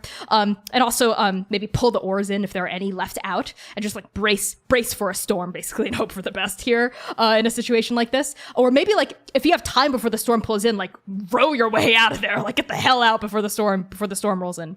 So as sailors begin to bustle around, and prepare for this storm, the four of you feel, almost on the heels of Lahahana shouting storm, wind begins to whip up. There was no wind just literally a second ago, and now just howling, just screeching past the deck, your hair begins to get buffeted, right? And the smell of the sea starts whipping up into your nose, right? And your clothes start going haywire, right? As a breeze picks up, and darkness begins to descend as these gigantic storm clouds begin to form out of nowhere in the sky as it gets darker and stormier, and the first beads of rain begin to fall. What do the four of you do? Right, you heard the captain. Beat to quarters. You three. You're new here. Make your way below quarters. Keep your legs bent. Keep your center of mass low. Just stay below decks. There should be buckets down there. If the water starts piling in, there's what are they called? Little holes. Portholes. Portholes. Portholes. There should be portholes. Portholes for where the lower oars are. Start bucketing water out. We cannot sink, but we cannot be above deck. Well, you can't be above deck. Relief starts to protest, but Mania, are you sure? Can we help in some way? If the water starts pooling, get it out of the ship. That's the best thing you can do right now. Relief kind of looks disappointed that they there's nothing they can do above. They don't really like going below. So they follow anyway. Just kind of sulky, but just kind of. Arslan, Mezca? I'm down. I'm gone. You told me stuff. I am nothing if but a service bot. So I'm gone. Oh my god, Arslan. You gave me very big, strong lady, and I'm just like, okay, sure, yeah, whatever you want, man. With a bucket, sure. Like, I'm down. I'm aware of the situation, and I was a little semi worried moments ago, but then the big lady told me to do things. I'm like, shit, okay. Mezca's just gonna kind of look at Mania, look at the clouds, look at the cabins, like, I think I'd probably be better help up here. No, you're new here. Me and the other crew members who've been on the ship for longer will take care of up here. If you argue enough, Mania will let you stay. Psst. Mezca's just like, yeah, I mean, being new is not anything for one's skills, right? Look, a storm is around. I find myself to be pretty, and they're gonna do air quotes without doing air quotes, knowledgeable about the storms in the ocean. I could probably stop the water going down anyways. I'm better up here. Yeah. Well, if you're that determined, you can start by taking the torches down. We need them out, and we need them packed up so they don't get wet. The biggest grin comes on Mezca's face, like, aye. And they start doing that. Love it. Mezca, you're grabbing torches. Rayleaf and Arslan, the two of you are like, all right. And you like tramp down, below deck to like grab buckets and brace for the storm. And I think as a couple of sailors remain like above deck, like the brave ones, right? Which is like pretty much everyone on the Ruffled Tern, because everyone wants to face action head on. Mania and Mezca, as you run around tying up last minute things, Mezca, as you like start grabbing torches from sconces, because I think you're by the railing. Mm-hmm. You could just feel the rain gets harder and harder, begins to pound against your shoulders, right? Just rain everywhere like bullets, like coming down on the deck. And Rayleaf and Arslan, from where you are below deck, it sounds like, like almost like hailstones. That's how hard the rain's coming down, like coming down on like the ceiling, like all around you, the wooden ceiling, the tiles, the slats, right? And you see like bits of like water begin to drip through the cracks in the slats above your heads, right? And you ready your buckets. Mezca, where you are above deck, you also hear the low predatory growl of thunder begin to like shake the sky around you, and you smell static and you smell lightning in the air, right? And you hear a big crack and a big peal of thunder at the same time as like the entire world around you just lights up in this huge, bright flash of lightning all around you, as you're pretty sure lightning is striking not the ship, luckily, but like the ocean, like maybe like 3 feet away from the ship, right? And as you like maybe instinctively like flinch and react to this, you as well, Mania, when the light dies away, there's something else. There's something else around you now. Almost as though it were zapped into existence, right? By this huge peal of lightning. You see like a dark form shifting in the waters. Around where you're peering, because you're by the railing, Mezca, so you see the waters like most prominently. You see a dark form, like a massive, almost like the size of a whale, but then it dives deeper into the surf, almost like going underneath, like the Ruffled Tern, like heading from port to starboard, like a massive shape. And Mezca, on you spotting this thing, I think we're gonna cut to a quick break.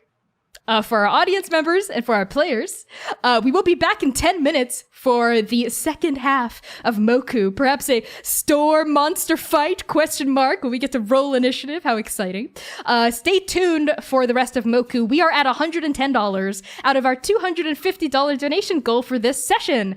We are so close to halfway there. we're over halfway there, I think. We just need like 140. We're almost halfway there. Yeah, $140 more. That would be amazing. And then we'd be right on track for our $1,000 goal for the entirety of Shoot Your One Shot. So thank you so much, everyone, for tuning in. We will see you in 10 minutes. What's going to happen? Am I going to get my TPK? Like I say every session, we'll see. We love you all so much. We'll be back in 10 minutes. Enjoy the tunes and peace.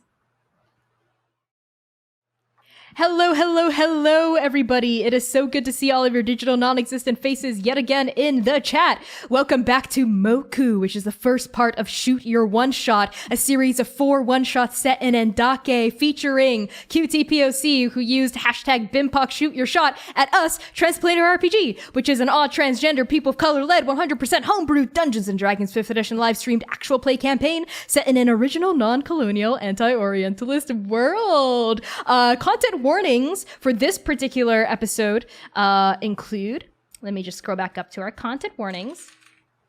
Deep oceans, storms, leviathans / eldritch beings, tentacles, snakes, fantasy, violence, and cutting off limbs / references to limbs getting cut off. As a reminder, you can access content warnings at any time using !CW in chat. And with that out of the way, let's hop right back into the action on Mezca. You are like one hand on a torch by the railing. You look over the side, like rain pounding down on you, like the storm-lashed winds howling all around you, buffeting your clothes, your hair, like trying to rip the fabric off your body with how violent and strong these winds are. You see a massive, dark form dip under the Ruffled Tern and head from port to starboard. And as you do, an ancient feeling bubbles up in your chest. Your heart begins to pump as adrenaline surges through your body, and you realize what this feeling is. It's instinctual fear, as your exhaustion is now replaced with adrenaline. So you can remove that one level of exhaustion you got earlier. And tell me, Mezca, what do you do as you see this massive thing? They would kind of be peering over the edge, and I see it like move under the Ruffled Tern, the boat name. I brain fart. And they're just like, and kind of like pretty much yelling, because they're gonna have to yell over all the wind and the rain. We're not alone, and it's really big. Get ready. I don't know. Mezca, sea monster? Definitely. Yeah. Wow, protect us.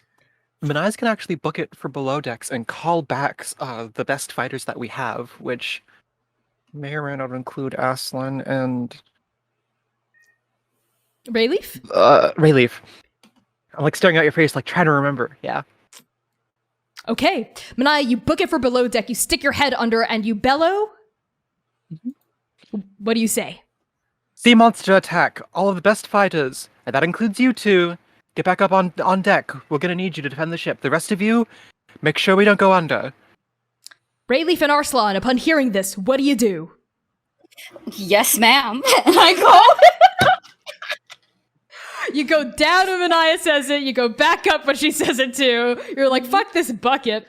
And you clamber up the stairs. What about you, Rayleaf?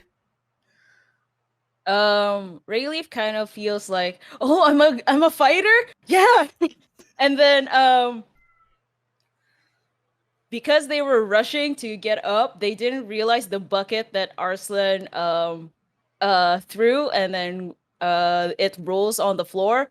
Rayleaf doesn't notice this because they're too excited, and they kind of trip over the bucket, but they kind of do like a forward tumble, and as if that's what they plan to do all along, forward tumble, and then like, ooh, okay. Oh shit! Nice. Like, I believe it. Let's go. Oh my god, our disaster queers. Rayleaf and Arslan ascend onto the main deck with a couple of other sailors following you, around you, to see Mezca and Mania. Where have the two of you stationed yourselves in preparation for this sea monster? Mezca has stationed himself near the railing, holding on with one hand, they have a torch in the other hand, and they have a dagger between their teeth. just in case. With mind you, they have 2 other daggers on belts as well. I love it. That's your battle ready stance. What about you, Mania? Tell us your battle ready stance. Before her battle ready stance is getting the ship ready. Because all of the ropes have been tightened and everything. So what she's going to do, she's going to go to the base of the mast where there's sort of a pile of extra rope that's tied around the mast in case we need another extra shroud or an extra other rope. And she's going to grab some different ends and start passing them out and say, tie yourself down. The winds might get strong. That's a really smart idea, actually. You start passing out this rope, getting your axe ready, getting your body ready to do this fight. Rayleaf and yes. Sorry. Once everyone has ropes, Mania is going to put her axe on her back, pull up her hair, tie it up, and then pull out her axe and with the head up, slam it into the deck and get ready. I love that. There's a resounding boom as you slam the blunt end of your axe onto the deck, right? And everyone sort of knows this is like Mania's war drum, right? As you slam your axe down, people are like, oh shit, it's time to get ready. And Rayleaf and Arslan, the 2 of you hear and feel this boom radiate through the deck as Mania slams her axe down. How are the 2 of you taking your battle ready stances? Do you want to go first? I'm thinking about it. Do you want to go first? I'll go first. Yeah, I'll go first. I'm nothing if but ready to be a piece of shit. I'm up. I see people tying themselves to places, and I go, I know how to do that. And I'll also tie myself in place. And as I do, I will realize that I have nice long sleeves like this and go, oh, this is totally going to get in the way. And I just take my shirt off and tie it around my waist as if I was wearing high-waisted pants and now I'm just really Sasuke-ing it, aren't I? And I'm all full titty out, muscles abound, and if you care to notice at all, you would definitely see along his back and shoulder blades, there is a very nice, almost tapestry-like tattoo of what appears to be perhaps a tiered tall interpretation of what dragons may have looked like, and it's nice and it's on his back, and some hot girl shit, and if I have enough time to top it off, I will summon my weapons and just slam them on the floor beside me so I have them ready. I don't need to do this, but I've been consistent with property damage, so I might as well. Which weapons? A trident? Yes, my trident from before, which is down fork side in, and my beautiful glaive, which is down glaive sharp head side in. Yes, blade that in the floor. As the glaive slams into the ground, and so does the trident. Mezca, this is the second time now that you've seen Arslan, someone who seems, based on rumors you heard of on the ship, to have some sort of connection to a championship parent, and you see the trident. How does that make you feel? In normal circumstances, not great. Kind of uneasy and just they have a bad run-in with trident specifically. Earlier they're a big concern, but they're just there's a lot of stuff going on. Now they're just they do the side eye, but they're too ready. They're they don't know what's about to happen, but it's been a while before Mezca has gotten into some danger. Absolutely, totally. Really quick before we move on to Rayleaf, you hear another loud thunk as Mania continues to slam her axe over and over, almost, and starting a chant, basically. I really like a sea shanty almost, like a shanty war dirge as Mania pounds the axe against the ground, and the sailors that are above deck, and you also hear them joining a chorus of voices below deck, singing the battle song of the Ruffled Tern. As now we pan over to Rayleaf. Give us a taste. Relief follows Manaya's lead and ties a rope around their waist, but kind of loosely, because if shit hits the fan, they need to get out of the rope. And you can see them clasp their bracelet, and there's like a crackle of lightning that emanates. It's just a tiny bit of lightning or electricity, whichever. And Relief will cast False Life at first level on themselves. But because this is an Eldritch invocation, this will be at will, so I don't have to spend any spell slots. So I will have to roll. Wait, I know spells. Yes, I know this spell. I did not forget. This is the temp HP, Uh, right? Yep, 1d4 plus 4 temporary hit points. So I'm just gonna roll that. That's gonna be a 6! Okay. Nice. Lightning crackles out of your bracelet, and does it like cover your whole body? Does it like spark out and like form a lightning shield? Like, what does this false life look like? So for a moment, the electricity lightning kind of travels across their arm, both their arms, and then it like centers at the back of their head, where the lightning vine like scarring, you can see it there, and it kind of just glows, a faint white glow. I love that. And now the four of you are ready. You're pounding your weapons. Your titties are out. You know, your tridents are ready. You know, your lightning is shrouding your body. Your exhaustion is no longer there. Rain is just pounding down all around you. Gusts of wind howling, occasional, like rumbles of like massive growls of thunder just like shaking the air around you. And then the monster emerges. A massive pillar of water erupts on one side, the starboard side, I think near, let's say, Arslan. Near Arslan, this huge tower of water just streaks into the sky, rising up 10, 15, 20 feet up into the air, and you realize it's not a pillar of water. It's a snake.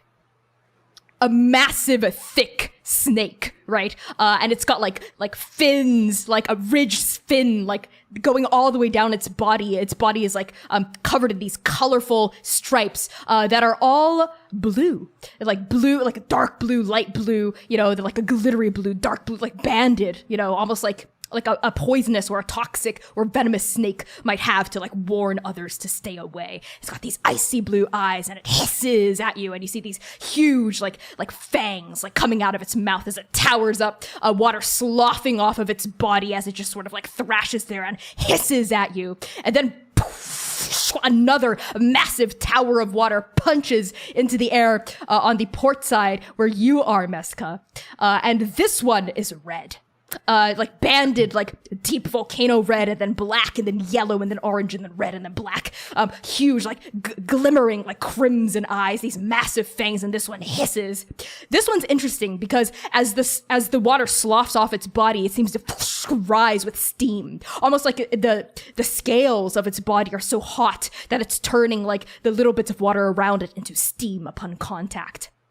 And then a final snake head, punches into the air from the prow at the very front of the ship. This one is golden, right? And it's got banded like yellow, you know, and like white and like black stripes that go all the way up its body. And its eyes are like this crackling, like electricity seems to like spark out of its gaze as it rises into the air and hisses with its massive fangs. And all three snakes, the blue one, the red one, and the yellow one, all let out a shriek in unison, right? Like just shaking the air all around you. And it's time to roll initiative. Oh.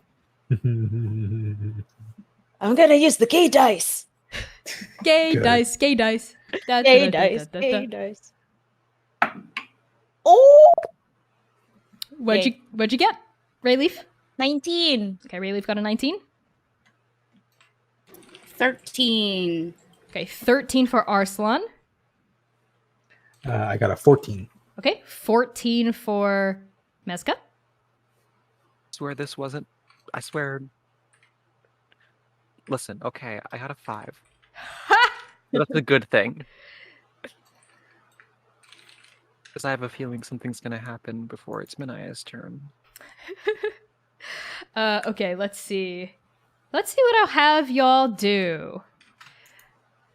All right, first to go is going to be Rayleaf.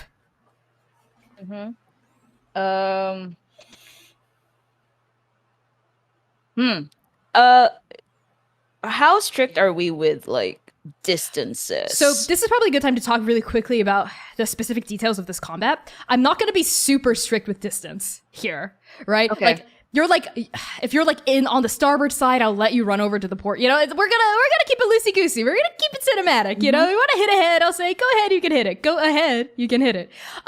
Another thing about this, the ship itself also has hit points. And if this monster whittles this ship down to 0, then the Ruffled Tern will sink. And that is what we call a bad ending. So there are ways that you can help like repair the ship with magic or a skill check, you know, or like help like mitigate some of the damage that will be done to the ship, and ways that you can just straight up like attack this monster's various parts, right? So go ahead, Rayleaf. Okay. Do I do this or do I do this? This is what's hard about multi-classing with 2 spellcasters. Not really. All right. I'm going to cast as an action fairy fire to the 3 snakes. So they have to make a dexterity saving throw, and the DC is 12. Okay, fairy fire is like a radius, right? Like not a specific yeah. single target. Okay, I'll let you do that. That is pushing the range on that a little bit. But Okay. I'll allow it if you also make an Arcana check first before I make a save. All right. See if you can push your magic. If you can't, there will be consequences. A 5! Okay. Not only can you only choose 1 snake, right? But your fairy fire, this magic, like sort of ricochets in a way you don't expect. Because as you try to tap into this well of magic inside you, something about it feels unstable, right? It's almost sort of like glitching out, almost in like unison to like the lightning that's, you know, and the storm that's brewing around you. Like the space that you're in here is magically charged in some way, which means that your magic could go haywire. So I need you to roll a d4, and Mania, Mezca, Rayleaf, and Arslan, pick a number between 1 and 4. Just hold it up. 4. Hold it up to the camera. Okay, 4 for Rayleaf, 2 for Mania, 3 for Mezca, 1 for Arslan. So keep those numbers up, and Rayleaf, roll a d4. Oh, this is gonna be fun. That's a me 4. So the spell also affects you. So you'll have to make a saving throw against your own spell. Dang. Okay. Okay. So, but we're both gonna just tell me which head you want to target: the red one, the blue one, or the yellow one. I'm gonna go with the red one. Okay, sounds good. Let's both make our saves. Okay. That's that's an 11 out of my 12. Good thing the red one also fails. So tell me what it looks like.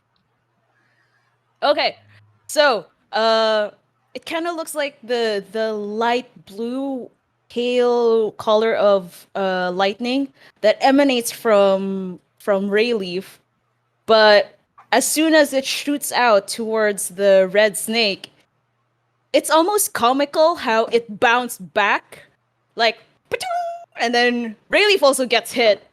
They're like, "Oh shit!" and then that That's about it. I like it. If I may add to the flavor a bit, as you like shoot out these like, you know, this like aura, it seems to ping off of some sort of like magical like miasma that's like shrouding this red snake. It's not just a sea monster. There's something supernaturally charged about it. And it like shoots like a carapace. It shoots your spell right back at you. And now this red snake is ensconced in a glow, right? So what does that mean? Okay. So, it sheds dim light in 10-foot radius and stuff. Any attack roll against an affected creature or object has advantage if the attacker can see it, and the affected creature or object can't benefit from being invisible. Awesome. Is that your turn, or can you do something else? So that's a spell, right? What's the casting time on that? An action or a bonus action? It is an action, so Okay. I have a bonus action, Okay. and it's a concentration of 1 minute. Quick question, because I can't remember it completely. I can keep my concentration if I wild shape, right? I think you can. I don't Yeah, think wild as long shape as counts. I cast. Yeah. Yeah, I think. Yeah, okay. So as a bonus action, I will wild shape. I'm not gonna do the thing that I want to do just yet, but I'm going to wild shape into. So many choices. I'm going to wild shape into a lion. Okay. Ooh. So what does that look like as you like transform?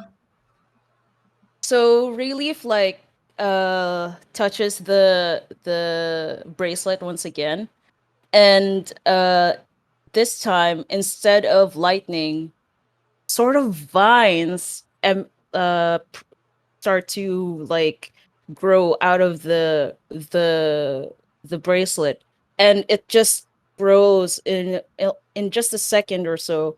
It just grows and it covers Relief, and then Relief goes on all fours. The vines kind of wither away, and instead of like the usual like brownish yellow color of a lion, it's deep violet, just like Relief.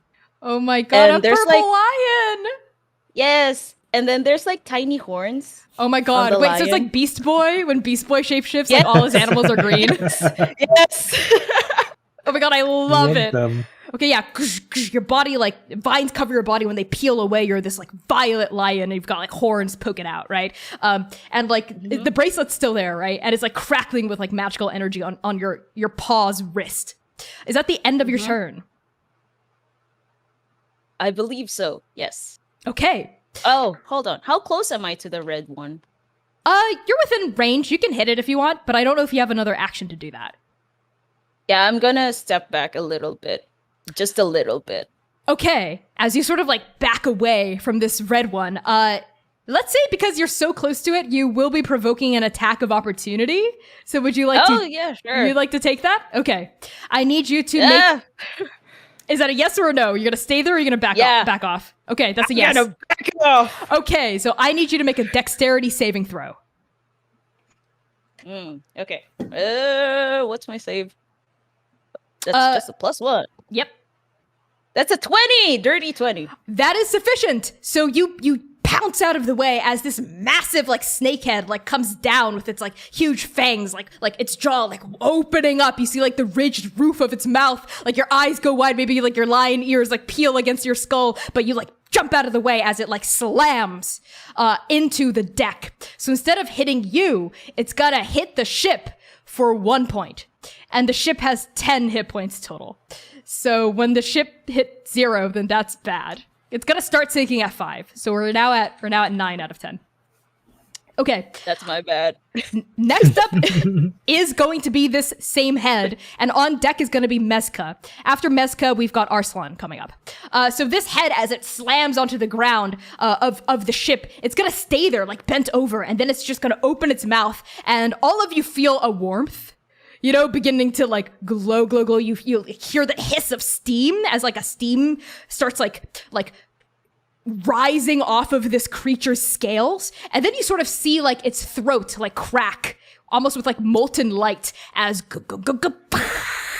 it it just exudes this like fire breath that's also streaked through with like hot magma that just pummels like the surface of the Ruffled Tern. So Rayleaf, you already dodged out of the way earlier. So Mania, Mezca, and Arslan, I need the three of you to make a dex save.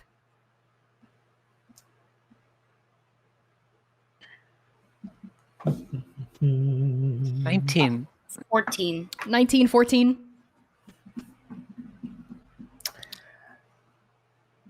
I'm gonna use a luck point because I have the lucky feat. Okay. Go for it. Out of curiosity, what are all of y'all's max HP? You said that when we came to making the character, we were allowed to use it at the max HP. I Or did we have not, but No? if that's Okay, what you did, I can. it's Yeah, that's fine. exactly what I did because It's- that's how I read it. Uh-huh. I mean, I can change it back to what it's supposed to be. It's I fine. have it on D&D Beyond. It's fine. You're only level 4. Let's keep it at that. What are your max HPs? 44. Oh my god. Okay, that's really high for level 4. But that's okay. 44 for Arslan. Mania? Oh my god, you have more HP than me? I only have 40. Only a 40. What Fuck can- you. What can I Only. say? I'm dummy thick. Like, I I don't have know. 40 and I have the tough feat. So Oh. Yeah. I don't know what that's- you're doing. What about you, Rayleaf? As Rayleaf, that's 34. Okay, As 34. a lion, that's 26. Okay, good to know. And Mezca? 28, Okay, 28. Good to know. Okay, so Mezca, what did you get on your reroll? 15. 15. Okay. That is sufficient for Mezca and Mania. You're gonna take half damage. Not Rayleaf. Arslan, you're gonna take full. And the full damage for that is going to be 12 points of fire. So half is gonna be 6. So, this like molten fire breath like sweeps over the entire deck. Like sailors shout out, they like raise like, little makeshift wooden shields, but like the wood just like catches on fire, from how hot the breath is, right? And like crates immediately, like torches immediately jump up and like start igniting. And the ship is going to take another 1 point of damage. So it's whittled down to 8 out of 10 points of damage as parts of the Ruffled Tern's upper deck ignites into flame. And now we are moving on to Mezca with Arslan on deck. Mezca, what do you do? Okay, I had one idea, but then things started catching on fire, so the idea changed. So instead of the thing is on the deck, and now there's so much fire all around.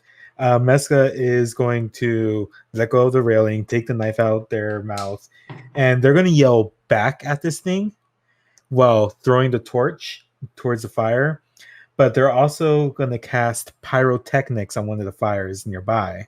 Okay. So doing that is, I think I need it to make a Constitution save, and the fires are around it that are non-magical, I assume, because they're just like fire. They're just like torches and the fires that have lit up. Mhm. Are going to start exploding into fireworks.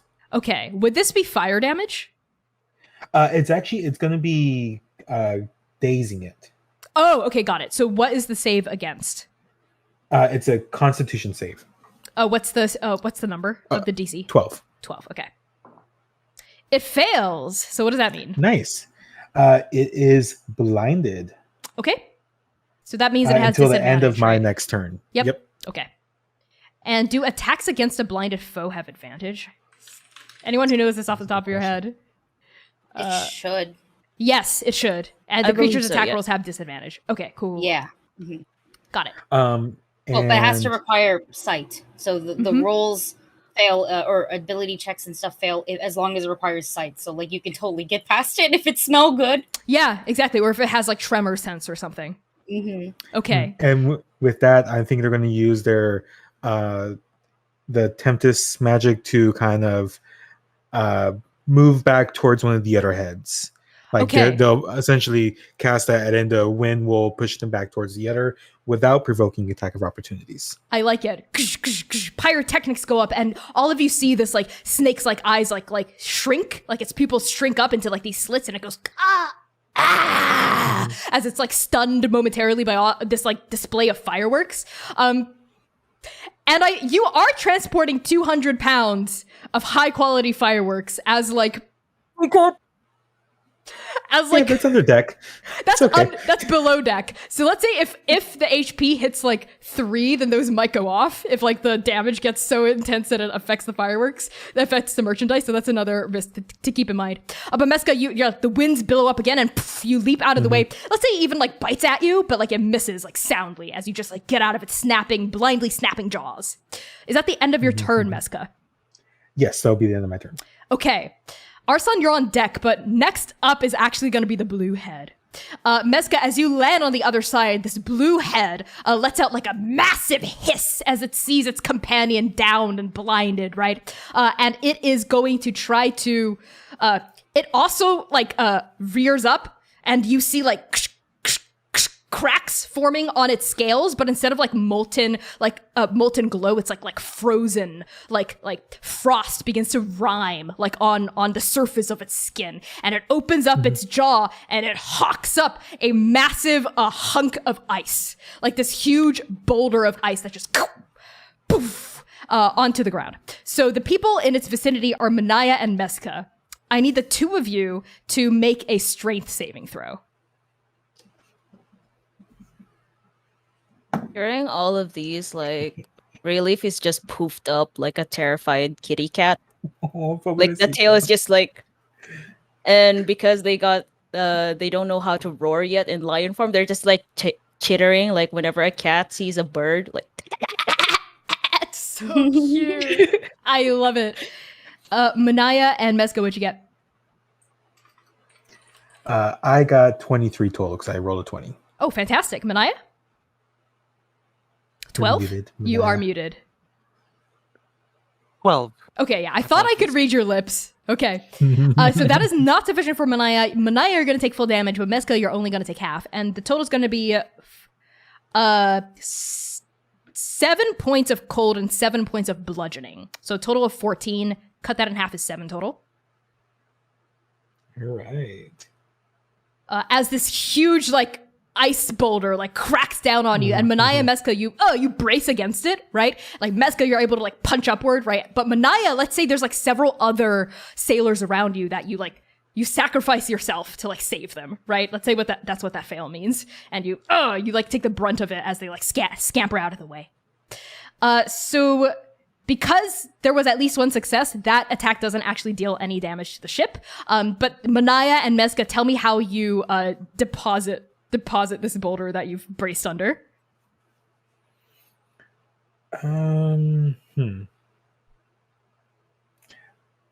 So part of me just wants to throw it back, but I don't think Honestly, Mezca's same. strong enough to do that. Same. But with our powers combined. Okay, I'll let the two of you make a special duo check. So if I also apologize, Mezca, was that a natural 20 or a dirty 20? It was a natural 20, yeah. I'm so sorry. You take no damage. If it's a nat 20, you don't take... I'm so sorry. I misheard you. You take no damage from that. Cool. How about the two of you make a combined strength check for me?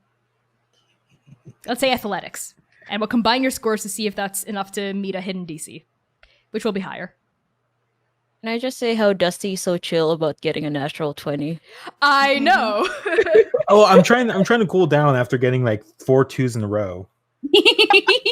Before my That's lucky fair. roll, that was a 1. Oh dear. Okay, no, that's another natural 20. What? Mania, what did you get? 18. What's the natural 20's total? What's the total? With athletics? Yes. 23. Okay, that is more than sufficient. Okay, so why don't the two of you just make a melee weapon attack roll to see how much damage. Or sorry, not attack roll, but roll your melee weapons damage dice to see how much damage you deal this blue head. Is it just a D4? A melee weapon, right? Yes. Not unarmed attack? Not unarmed attack, yeah. So it would be Mania's axe, and Mezca if you wield like a weapon. Dagger. A dagger, yeah. Your daggers. Your dagger. Which is a D4. Where's my D4s? 19 damage. Holy fuck. Okay, 19. Whoa. 4 damage. Okay, that is 23 points of damage total. How did the two of you take this thing out? Oh my think, god. I think with and Mania, you could go with this. Like we reach up to it, we holding it, and we both share a look, and we just like combine. We're straining. We pick it up and just throw it back into the mouth. And I think just to add a little bit more flavor, since you rolled a high strength roll but not a high damage roll, and I did the opposite relatively, I think that as Mezca is lifting it, Mania like lifts it, of course, but then scoots out from under it and clambers up the mast. So when you lift it and throw it up, Mania then like kicks off of the mast and like launches it directly into the blue Hell snake's yeah. mouth. Yeah. That is dope. This boulder goes right back down its throat and it goes honk. It's like thrashing around, like kicking up like waves around it. Its entire body like a noodle, like one of those like used car sales places, like the noodle like dancing like around. Noodle Man. Yeah. Yes, Yep, exactly. yep. About like white surface kicking up, and it smashes one last time against the side of the hull in its death throes, and then like slinks into the ocean, never to be seen again. So in its death throw, it is going to deal some damage to the ship, another 1 point of damage, as it like just smashes like half the railing in, right, and like scatters wood across the deck. But Mania and Mezca, saviors of the day, and now it is going to be Arslan's turn. Hot shit. Also, fun fact, I'm so glad you turned into a lion, because ironically, Arslan's name means lion. Yeah. That's why I picked it. It was nice. Delicious. So there is a redhead that is dazed currently, or blinded, correct? Yes. And it so has I'ma fairy just- fire on it, so you have advantage on attack rolls. Sexy. So I'm going to run up and attack that one with my glaive. And I have Polearm Master, which means I can make 2 attacks as a bonus action. I think Yes. I'll allow you to have double advantage because it's blinded and has fairy fire. So you can roll each attack 3 times and take the highest one. Thank you. Nice. Thank you. Thank you. Thank you. Thank you. Thank you. Okay, well, the first attack is a nat 20, so 25. So that I will thank you for that. I think what Okay. that means for your first polearm attack is how I do natural 20s is you can either take max damage and then roll damage dice again. Or you can roll damage dice twice and choose like a narrative bonus. Like you get to do like an extra flourish if you have an idea. Ooh. But if you don't, you can just take the max damage and another die roll because that's pretty good too. Yeah, but I'm a slut for narrative. I know. You're a No, fighter, but you play like a bard, so Yeah. tell me. Would it be possible for me to make my other attack roll and then decide? Decide what you do? Yeah. Yeah, absolutely. So why don't you roll the second attack before rolling damage and deciding that? So again, that's 3 times. Thank you for the 3. Thank you for the oh shit. Okay. You did not just get another. Thank you for the 3. Oh my god. Another three. nat 20. I will say though, the first 2 rolls that I get, all of them are below 7. So like the first roll I rolled was nat 1, and then it was a 2, and then it was a 20. This time it was a 6, a 4, and then a 20 again. So Oh my thank you for the 3. Thank you for the 3. Got you, fan. So are you going to take max damage on both or how are you going to do this? Tell me. Just tell me what you do. Just tell me what you do when it happens. Okay, amazing. So I'm coming up with my glaive. I was trained by a champion. Well, not a champion, more like a legacy competitor. But I also had a very tiny mother who was scary, by far trumping over a lot of this. And so I will run up, spin the glaive in an anime-like fashion, slice it once over its like, maybe it was roaring or some shit. Yeah. So I get it right here, give it a good Joker smile. And then flipping it, technically I have to hit it with the blunt end. I just hit it so hard, crack it right on top. It just you hear a gross. Like there's a thunderstorm and stuff, but you hear the crack almost as if it was even louder. And I was just putting my all into those hits. And perhaps even just for extra flavor, we see the rain glisten over. Oh my god! Oh my my hot body. I Is love there that. blood? Yes, there is definitely blood, like painted on my face. But I'm just Oh my delicious. god, as the fireworks in the background just Yeah, the Yeah, fireworks, the rain. pyrotechnics still going off with the rain. I love it. Mhm. And in that moment, Arslan, as you slash it and pummel it, and it lets out like a horrific, almost pathetic wail as you like land, right? Maybe on like the railing or something, you decide. You hear Runar's voice in your head praising you. What does it say? You didn't miss. Uh-huh. And then that voice dies away as you you fucking kill this thing. I don't think it can stand after that. 2 nat 20s, I don't think so. So you slash its mouth open, you pummel it, you crack its skull, and it, just like the other one, this one like sways in the air. It wiggles, right? And then bam, its body smashes against the railing once more, and then it slumps into the ocean. So it's gonna deal one last piece of damage against the ship. The ship's at 6 out of 10. Remember, at 5 it starts to sink. So Ruffled Tern is pretty damn battered as the blue head disappears into the surf. Arslan, is that your turn? I have a reaction. And I took Mask of the Wild as a feat. Okay. Raining. So what I would like to do is I'd like to point at the gold head and be like, try to find me as I disappear. Oh my god. Rain. You fucking disappear? Okay. Into the rain. I love it. Is that the end of your turn? Yeah, technically, like what it is I can hide. So I'm hiding, but just for the, like just. I love it. A promise that you're going to do the exact same thing to it that you did to its siblings, and you disappear into the rain, right? Like maybe your form like shuddering between like the drops.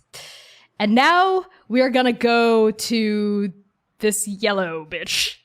Upon seeing its siblings downed so fast, right? It lets out like a horrifying shriek, just like an ear-splitting shriek that just like rips at all of you. So I need all 4 of you to make a Constitution saving throw as this thing lashes out in grief and rage. Hold on. Ooh. I have to use the constitution of the lion, right? Yes. The I'm pretty sure you do. mental Yeah. stuff that- Mhm. Yeah. Well, well. 22. 22. Okay, 15, 22, 12. 12, I got a 16. 16. Okay. So everyone except for Rayleaf saves. So everyone is going to take half damage except for Rayleaf. Full damage is going to be 13 points of psychic damage. Oh! And another 7 points of thunder damage. So the total is going to be Whoa. 20. So half of that is 10. That would have knocked me out. I'm literally at 20.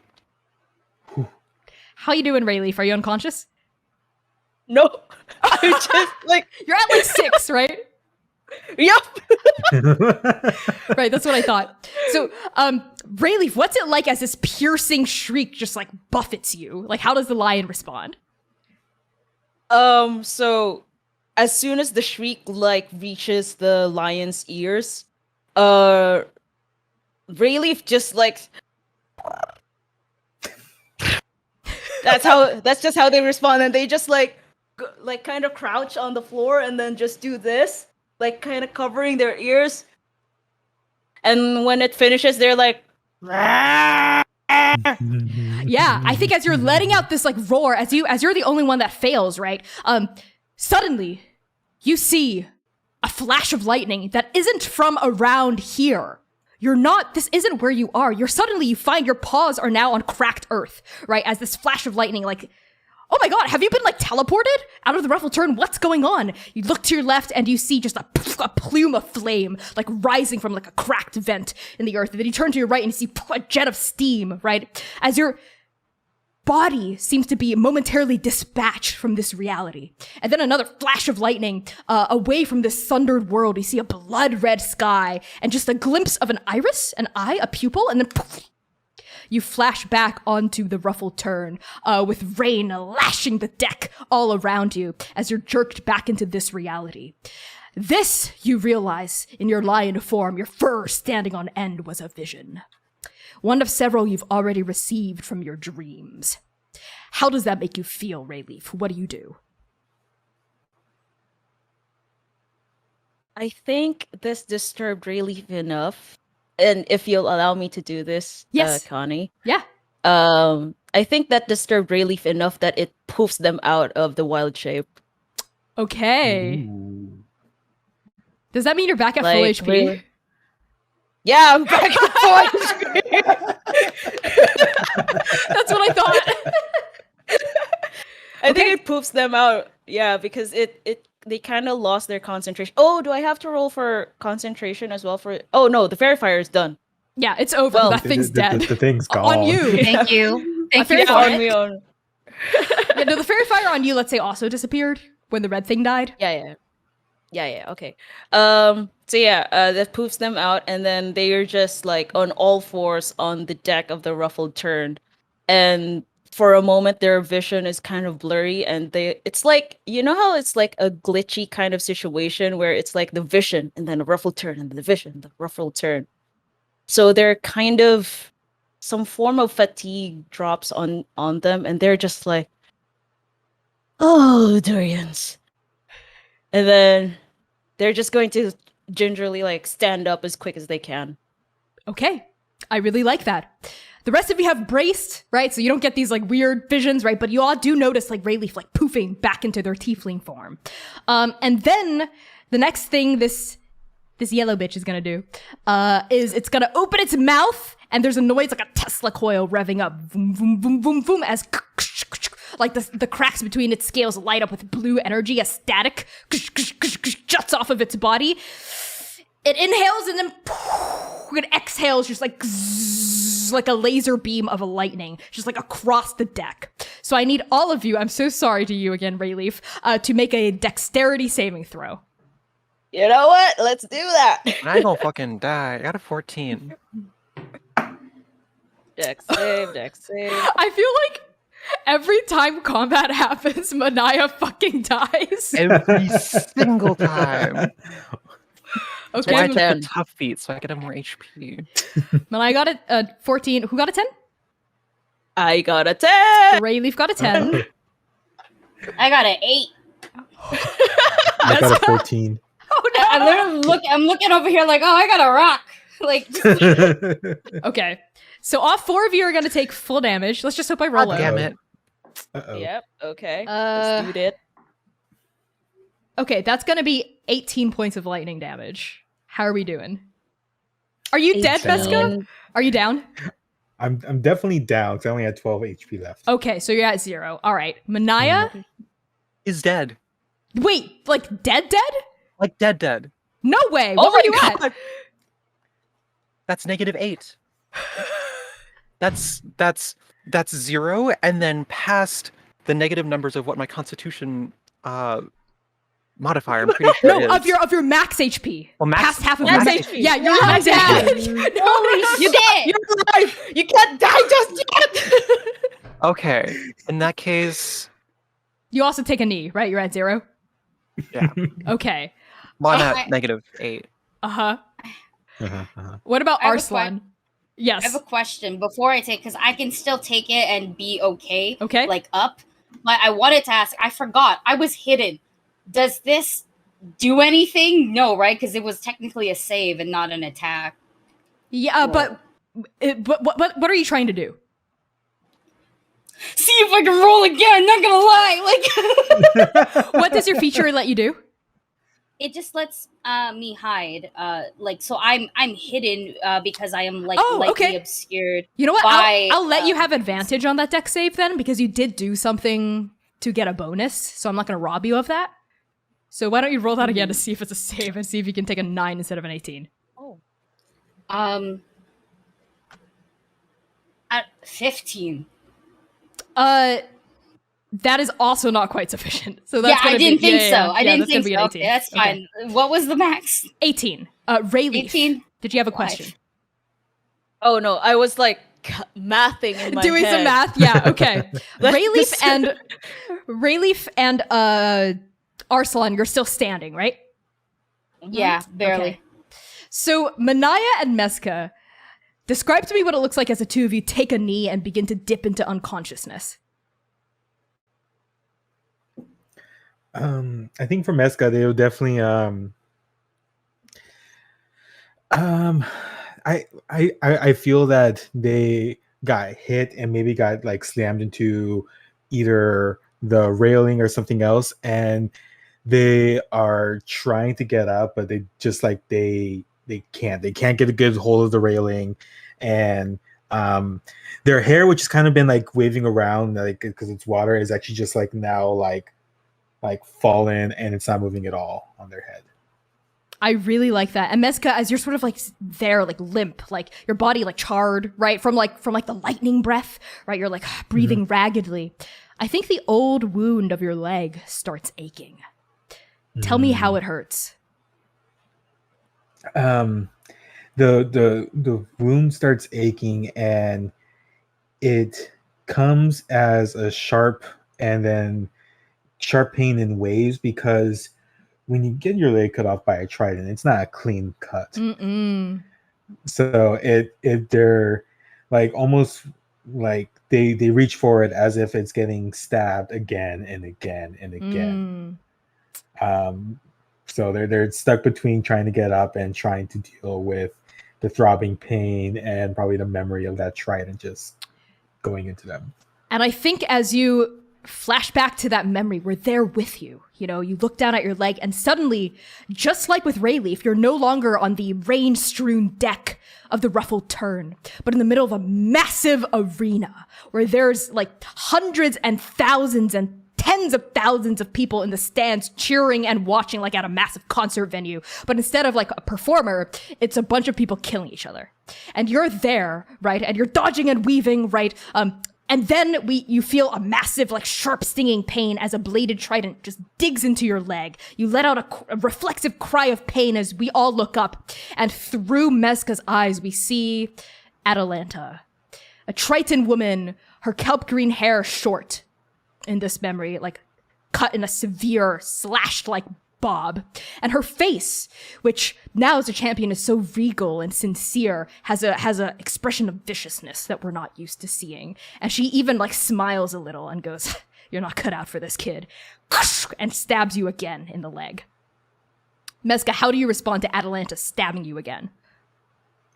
I think they'd be attempting to do what they did last time, when the trident's going down, and when they're moving the trident away from their lake and up towards like maybe their head, they misty stepped away, and so instinct is going to try to do that, which I don't believe that's going to happen because they're down. But they're just like, maybe as you see them on the boat, you could see that like because they're water genasi, there's all the water all over them. It seems to stick. That maybe some of it starts to like attempt to flow up, like almost like steam, but it's obviously mist coming from their body, but their body is still stuck there.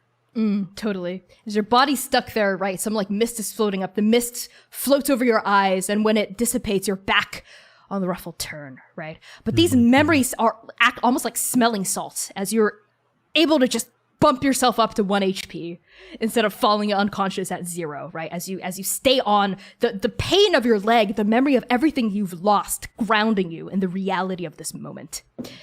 And now we go to Mania. Mania, tell me how you've taken a knee.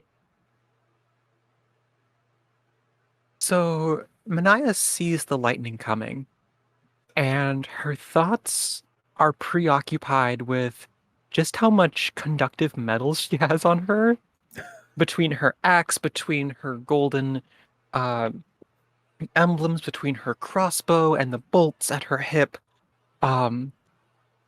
And in a moment of desperation, she levels her axe at it, hoping that maybe like the insulated wood of the handle will do something, but no, it doesn't. The lightning hits her axe and instantly travels down the handle into her. And I'd even say blasts her back across the ship into so the back wall where there's that like raised place with the steering wheel and everything. And almost like an anime character, like maybe makes a big indent in the wall, and her silver white eyes pale over as she then falls to the floor. As you fall to the floor, Unconscious. it's your turn, Mania. And I think as you're there, similar to Mezca and Rayleaf, who've gotten these like visions, you know, even Arslan, like the voice of like their parent, you know, in their ears. You hear a familiar voice as well. Oh, this voice is so familiar. You can almost place it from a long time ago, from years ago. You knew this voice, and the voice just goes, "No, no, no, this isn't right. This isn't your time yet, Mania. Stand up, Mania, fight." As Nali's voice echoes around in your head, you're sucked back to life, 1 HP bumped up. But even as you like come back to life, the memory of her speaking to you begins to fade like gossamer strands peeling away from your body. You see this yellow bitch at the far end of the ship, rising like a tower of God, right? Sparking lightning off of its body, snarling viciously. What do you do, Mania? Thank you for remembering that I have relentless endurance, even though I was supposed to go to HP.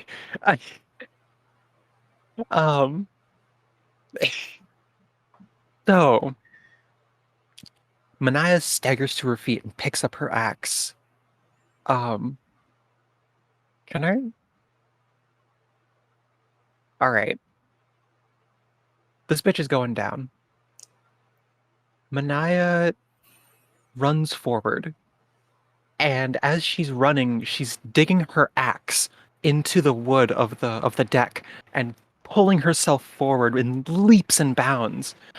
And as she gets to the mast, she launches herself up. And I'm going to attempt to get onto the head of this monster and like hook her axe into its mouth and like pull it back. I think you just do it. You launch yourself up into the air and you hop onto this thing's head like 15, 20 feet into the air, right? But your body is so freaking huge and powerful that you can just do it, right? And you hop onto the slick head of this thing as it begins to thrash around you. You hook the edge of your axe into its mouth. In this moment, I'm going to interrupt your turn for just a second. Rayleaf, Arslan, and Mezca. I'll allow the three of you to like gather your wits about you, and like maybe the four of you can rally together for one last final like blow all together to take this thing down as Mania jerks its mouth open. So Mania, what's your plan here, and how can Rayleaf, Arslan, and Mezca fit into it? Her plan can go one of two ways. Her initial plan was to just pull and hope things break, right? And if that can't happen for whatever reason, she would still pull in hopes of like turning the snake around and redirecting it back into the ocean. That's really smart. I think as you pull on its mouth is like opening, and Rayleaf, Arslan, and Mezca, as this creature's jaws open, so do you see an opportunity opening for the three of you that Mania is creating by wrenching its throat open. What do the three of you do as Mania is wrestling with it on top of its head? What's like the final coup de grace the three of you are gonna deal this yellow bitch? I'm letting y'all know I got the chopstick. I want to chop a head off. So like you guys go first. Let's just say that Arslan is straight up charging. Okay, you'll see their tattoos on their back light up with magical energy, and this is sort of where they kind of get majority of their magicalness from magical tattoos. And they are charging. They're getting ready to do the jump cut. Okay, so y'all go first. Okay. Do you want to go first, Dusty? If you have an idea, you go, because I'm choosing between two different things. Okay. Connie, again, if you'll allow this. If only you'll allow this. You know what? Go for it. So, Rayleaf is going to attempt, and emphasis on the word attempt, to wild shape again into a lion. Before they can, they are going to back up a bit and then go for a running head start, and then leaps towards the yellow bitch.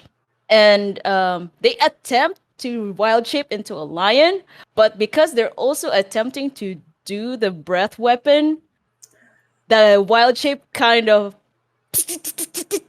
so it kind of glitches. Instead of a lion, they turn into an owl. Instead of a lion, they a red owl this time with a yellow beak. And then they're going to be like facing the thing. Before the wild shape disappears, they decide to like fire their breath weapon at the thing while leaping towards the yellow bitch. So it's literally, this is just what I want to do. It's just an angry bird firing lightning breath at the yellow bitch. Roll damage as you angry bird fire a lightning breath at this yellow snake. Right now, Mezca, what do you do? I think Mezca would be getting up, and they would be charging it as well. And as they're running, you could see the mist starting to appear again, and they're gonna misty step. But instead of misty step away from something, I want them to be like right on top of the head next to Mania. Okay. And with their dagger, just go wild. With your daggers? Okay. So why don't you roll damage with your dagger / daggers as you just pummel? Yeah, I do have 2 weapon hand fighting. Heck yeah. I'm going for the eyes. Go for it. Yeah. Jab it into its eyes. While that's happening, because Arslan wants to go last, Mania, do you also want to make like one last what's your cool flourish at the end?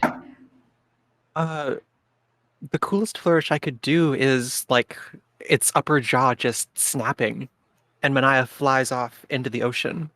Okay. Why don't you roll damage against its upper jaw with your axe? Last but not least, Arslan. You're chopping off its head? Oh yes. So you would definitely see the hidden foliage disappear for a bit because my whole back is lit up, so it's kind of obvious that I'm there. And as everybody gets their final shit off, because I do have polearm master, I mean technically making 2 attacks, and I will simply run up, do a nice jump where I get enough anime height at this point. And just I bring my whole glaive down, but it doesn't do enough. And so with the blade of the glaive, I kind of bounce back up, spin, and come back down with all my weight. And I'm gonna lob its heady off. Okay, Yeah. roll damage. I got an 18 for damage. All right, 18 from Mania. I'm gonna write that down. What did Rayleaf get? He's an 8. An 8 from Rayleaf. From the breath From weapon? the angry bird. Oh my god. Heck yeah. What about from Mezca? 1 dagger does 6, 1 does 5. Okay, that's 11 from Mezca. Mhm. Last but not least, Arslan. How much are we getting? Fun fact, I really did build myself just for this polearm shit, so I can re-roll my 1s and 2s. Hell yeah. Oh shit. Yeah, I let's do go, that. let's go. I did roll a 2. Mid-maxing. So I got us a good solid 13 in total. 13. I actually did 19 damage because I forgot I need to roll 1s and 2s. So together, the 4 of you deal 51 points of damage in your final coup de grace against this yellow bitch. The burst of lightning from the lightning breath like sizzles like its jaws, electricity hops off of its fangs. It lets out a shriek of pain, and then another shriek of pain as Mezca like bam bam like sticks its daggers in its massive eyes. As it rears backward, there's a horrifying, sickening crunch and crack as Mania rips the roof of its mouth off, but it's still alive as it's flopping around there. So it is Arslan who deals the final blow. Bam! And the head comes off. And as the head comes off, like whirling through the air, right? Mania and Mezca, the two of you, like fly through the air, right? Mania, you can land in the ocean if you want. Mezca, you can do a cool landing on the deck of the Ruffled Tern if you want, right? And tell me what your like awesome, like badass, like after battle poses look like. I would say Mezca, like they land on the deck, like using that gust of wind again to kind of like jump, like propel themselves, jump off. They land, but then they just like walk over to the railing and just like hang their head over the railing, just like, I'm fucking exhausted.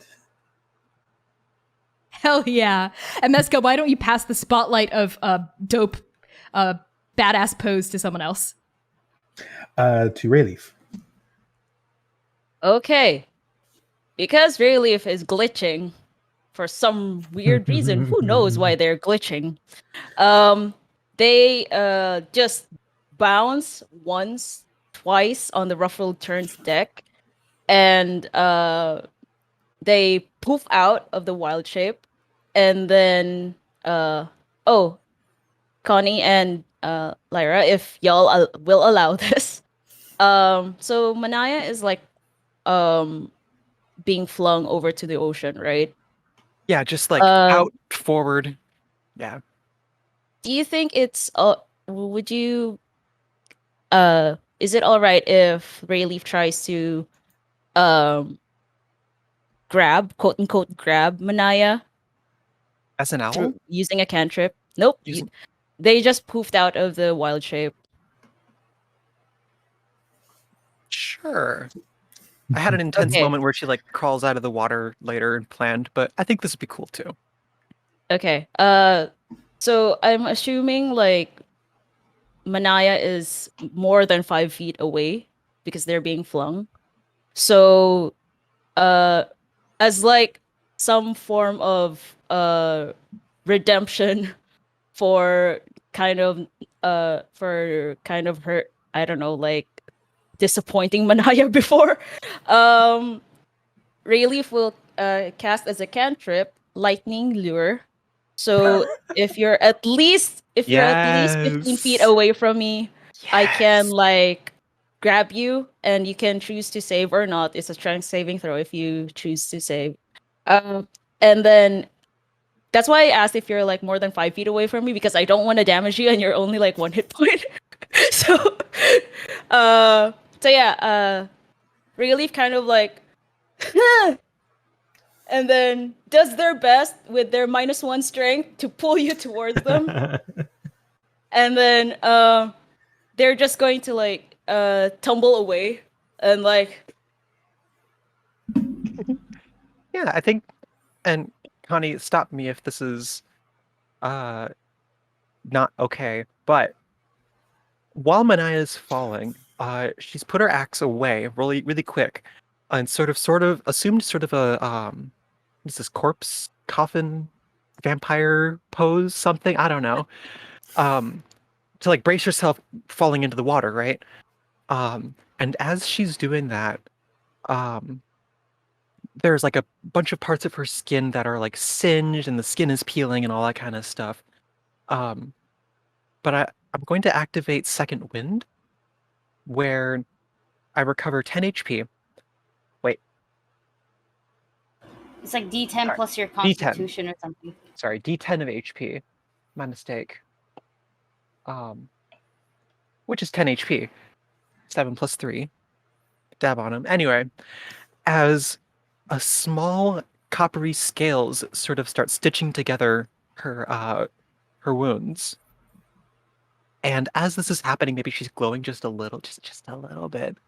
And if you'll allow it, Connie, I think that this power, this inherited power, would make her a little lighter, and maybe almost too light, like you weren't expecting it. So maybe you fly backwards a little bit, expecting more weight. Mm-hmm. Okay, I like that.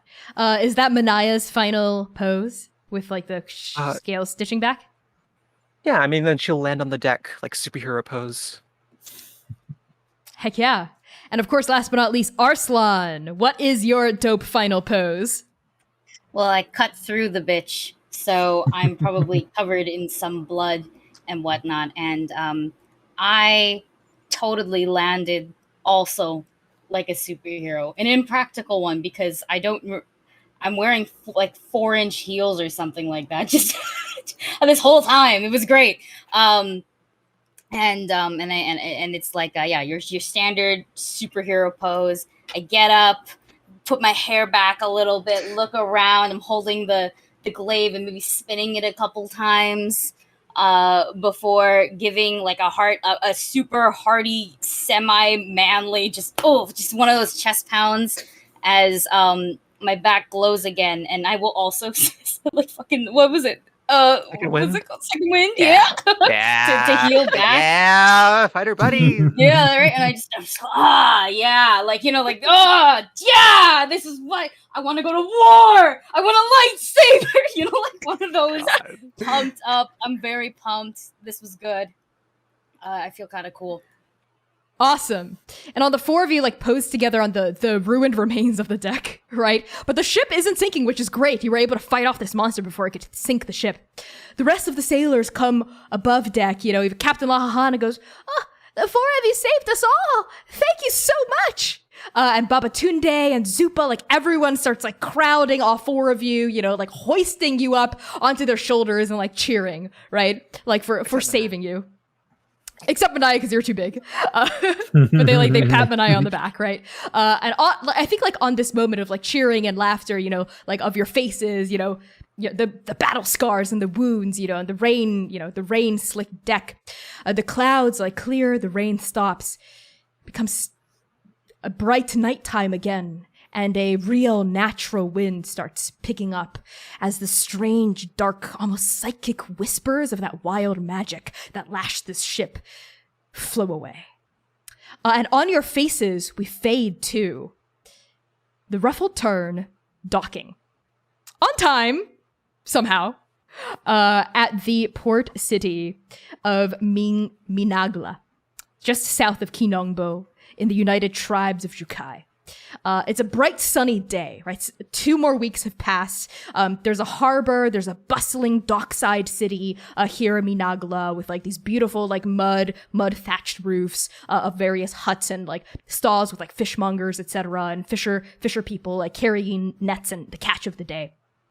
And there are crates that the sailors of the Ruffled Tern are deloading, big crates of fireworks, right, for their buyer, who are then loading them onto the backs of like a donkey and horse-drawn carriages. And while this is happening, we land again on the 4 of your faces at the edge of this gangplank. We see Rayleaf, Mania, Mezca, and Arslan. And there's a feeling, an unspoken understanding in the air that for some of you, this is where your journey with the Ruffled Tern ends. For some of you, this is where it's nearing its ending. But there is a feeling of a goodbye here.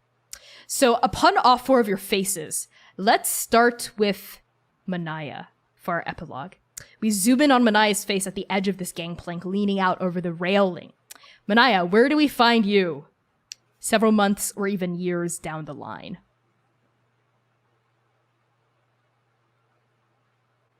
Months or years down the line? Up to you. Take us where you want to go. Mania has learned from this experience. She's known never to underestimate the oceans. But it's never occurred to her that there's more in the oceans than just the storms that batter the ship. She also very distinctly remembers the fact that she carries a lot of metal around, and maybe next time there's something electric happening, maybe she should drop her more conductive materials before she enters the giant cavern full of dead giants with a god in it. Anyway, the Ruffled Tern makes its way back to Ahanahe. But no sooner does it arrive than does it have its next job, as it is repaired on the waters and off again for several more trips around Andake before finally docking for what no one knew was its final time at Sulmanad in the Okay. Boundary Waters. I think we find you several years now down the line, stepping off the gangplank onto the port city of Sulmanad, right? Which I believe I described as like a city built off a cliff. So there's like a lower side that's like set against the beach and a higher side, like set onto the top of the bluff. As, workers on the Ruffled Tern hop off the gangplank and make their way across the cooling sand because it's getting close to Bear's End here. And Captain Lahana like pats you on the back, Manai, as you like step off the Ruffled Tern and says, "Oh, why don't you catch me in the tavern up there? I have a letter I want you to deliver to someone very near and dear to me." Of course, anything for you, Captain. And off of that, we cut to back here in our present. Arslan, your face, right? On the edge of this gangplank, leaning against this railing. Where do we find you several months or even years from now? I think you will still find Arslan hot and shirtless, walking about with perhaps many more tattoos, including one of a 3-headed serpent this time around, and perhaps a lot more trinkets, for they forgot if they do something great, they should probably have some fucking proof. And they did not take anything from the sea serpents. So perhaps this time you will find them with maybe teeth, a really cool fur cloak, something to show off their greatness and their hotness. But they are definitely much, much more at peace and confident that they don't have to go back on a fucking boat. Totally. So where are you physically? Because I have an idea for how to like tie up your epilogue. Physically? Mm-hmm. Where are you I traveling? Don't know. Can I traveling?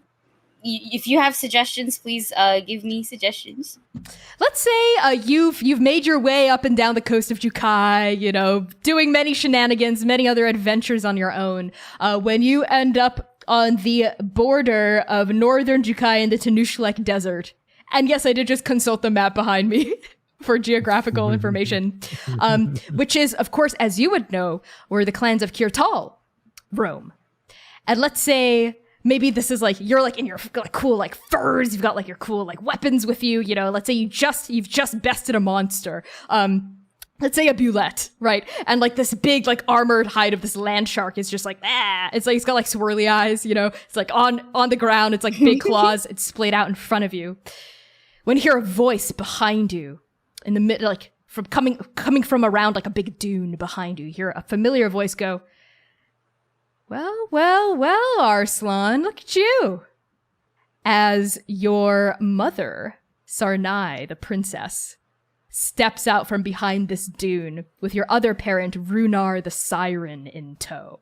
And they're both smiling and crackling with magic power.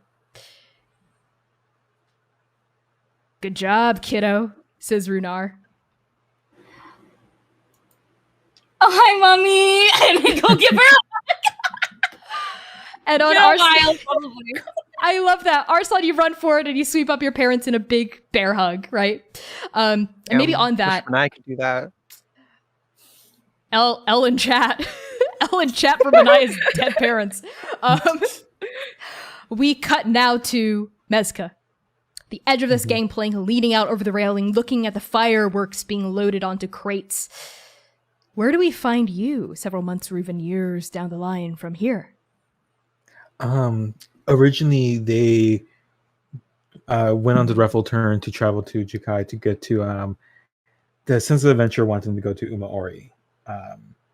And I feel like they got there and it just awakened the need to just keep on moving, keep on adventuring, keep on going places they haven't seen. So I think it'll be okay. I think a couple months later, you'd actually see them on the deck of the Ruffled Tern again. Just maybe it's a slow day and they're just doing what they were doing. They're on the shroud looking to the ocean again. I really like that. You're on the shroud looking out over the ocean. It's like several years, maybe even like months down the line, right? You remember Umaori. You remember visiting the sacred shores of this massive, the three-hoof lake, right? Maybe even kneeling down at the edge of it and like looking at it for answers. And when you're remembering gazing into its waters and seeing your own reflection, reflected back up at you. But there's something different about it. You look older in this reflection. Wiser. What does your older self in that reflection? What do they look like? What is the primary difference in their face? I think the primary difference is that Mezca throughout all this was constantly trying to essentially escape shame, escape like what happened from that championship. But now as they look at the older face, it's replaced with understanding and a look of just a look of wisdom, but also of the spark of something they haven't seen like since they were a kid, and they looked in the mirror of just like need to see everything, and that just to remember where they came from, but know that they need to keep moving forward. I really like that. And I think as you're like looking into your older self's, like your future self's reflection here, right? You hear your own voice, right, echoing in your head as their like watery gaze like looks up at you with such compassion and knowledge, right? And this voice just goes, Mezca, wisdom and adventure are not mutually exclusive. We find what we're looking for. Enjoy the ride until we get there. And then your reflection swims and you see yourself again. You, young. Now we flash to you on the shroud, just like a mirror image of when we like found you at the beginning of this one shot. And you feel the rope of the shroud tightening and like shivering as Zupa climbs up to you. And you hear Zupa's voice go, hey, Mezca! Hey Zupa, how you doing today? I'm doing really well. Still thinking about what you told me all those years ago. Adventure and honor and duty. Yeah. I was out there, I was thinking, Zupa, did I tell you my full name? No? Wait, your full name isn't Mezca? No, so my last name is Esperanza. And they're going to look out to sea while they say this next part. And it's something that I forgot a long time ago, but I want you to remember it means hope. And on that, like looking out into the ocean, right? Our one shot fades to black. This is where credits would roll, right? And they do. And then we cut to a coda. Rayleaf. Your epilogue. If I may, I think we find you trekking through the God Spine. Right? And this is it. You've trained your whole life for this. You're trekking along the rugged mountain range of the God Spine. You've braved owl bear attacks, sudden landslides and earthquakes and like bandits, and like weird ghosts and wargs like hiding in caves. You've seen it all. You've braved it. You've grown rugged. You're still searching for answers, right? So where do we find you in the God Spine specifically during this epilogue? What are you doing? So Rayleaf's kind of like battered and everything, but they're still full of hope of finding what they want to, with what answers they're looking for. And let me know if this is all right, Connie. As they are trekking, they find, it's like there's a part of the God Spine that like opens up like a trench if this was an ocean. If that's Yeah. all right. Where the Godspine meets the Euclid Chasm, maybe? Yes, yes. And then for a moment really feels like they got lost, but eventually they see this almost like hole in on the ground. It's dark. Like they try to like maybe send an eldritch blast to light it up, but no, it doesn't work. And they were about to like take a literal leap of faith into it when they looked up and realized the very comforting sight of the constellation of Sen is gone. And Oh. they feel something cold lands their heart.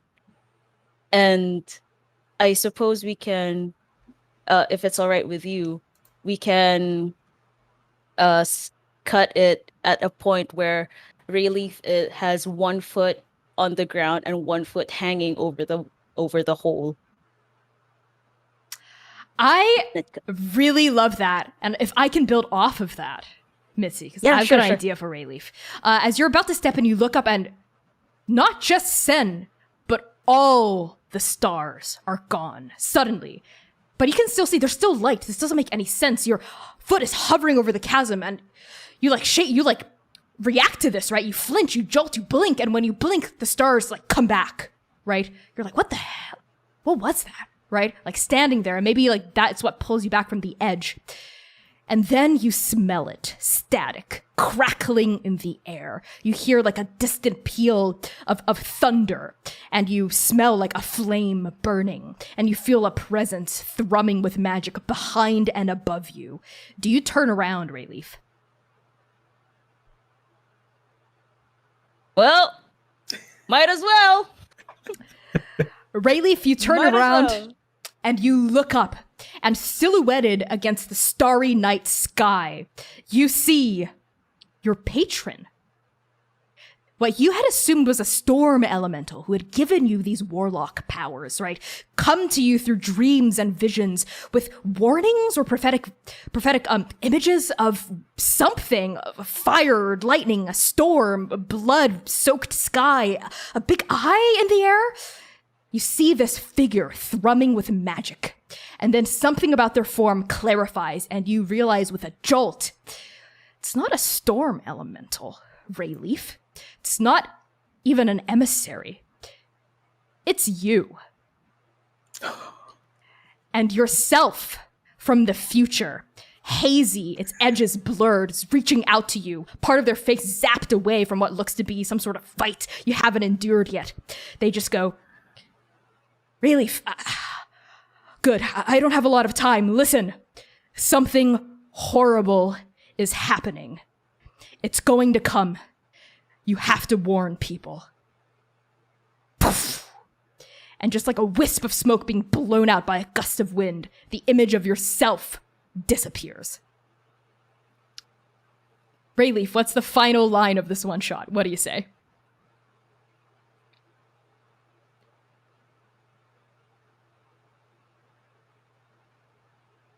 Mania. And on that, we cut to black. Credits roll, music plays. Thank you all so much for tuning in to the first ever one-shot for Shoot Your One-Shot MOKU High Seas Adventure. I've been your GM and executive producer, Connie. My pronouns are they, he, and she. Thank you so much for raising $150. What? Thank you to everyone who donated. We are so, so freaking grateful. Let's see if we can smash that 1K donation goal by the end of August 4th, which is our final Shoot Your One-Shot one-shot. With that, I will pass along introductions to Lyra. Hello, everyone. My name is Lyra. I use they, she pronouns. I'm the I am the artistic director of Shout, Minnesota's trans and gender diverse voices, and all trans me-led choir based in the Twin Cities. Check us out on Facebook and Instagram at Shout Minnesota. You can also find me streaming rather sporadically, but not this week, At my Twitch channel, Rika Honda. That's Rika, and Honda like the car company. And with that, I'll pass outroductions on to Aki. Hello, I'm Aki. I was Arslan. Weren't we hot? I am a TT. What the fuck am I? A TTRPG content creator. You can find me at akinomi_art. Should be like right there. I don't know. You can also find me as an active player, co-producer, and artist on Goblets and Gays, Anime Magiri, Well Seasoned Stories, and the thing I forgot to shout out, Build Your Own Mech, which is a Lancer actual play. And you might see someone familiar, Dusty, on it as well. Yeah, that's it. This was great. Thank you, guys. I finally have a Transplanar Sona. Yes, you have a Transplanar Sona, and he's a fucking himbo. Thank you. All right, Dusty, go. Hi, I'm Dusty. I use he, they pronouns. You can find me at Twitter at Dusty Hill. I'm also a player in Anime Magiri, Build Your Own Mech, and I co-produce, run games, and play in Well Seasoned Stories, which will be coming out soon. But yeah, no, just all around good shit in general. Yeah, Mitzi. Okay. Hi, I'm Mitzi, also known as Pukipeko here on Twitch and on Twitter. I use they, she pronouns. I am a Filipino trans non-binary variety streamer, and I stream video games and solo tabletop role-playing games and a podcast called Sinigang, where a guest and I will watch a Filipino film together and we talk about it on stream. I also frequent a lot as a cast member for Vibrant Legends, which is a rotating cast of BIMPOC individuals. There we go. Where we play one shots, usually indie TTRPGs, and and a bit of a plug, I guess. I'm currently organizing a birthday charity stream event, which is a week-long event on my channel, which is twitch.tv/Pukipeku. That's PUKEPEKU.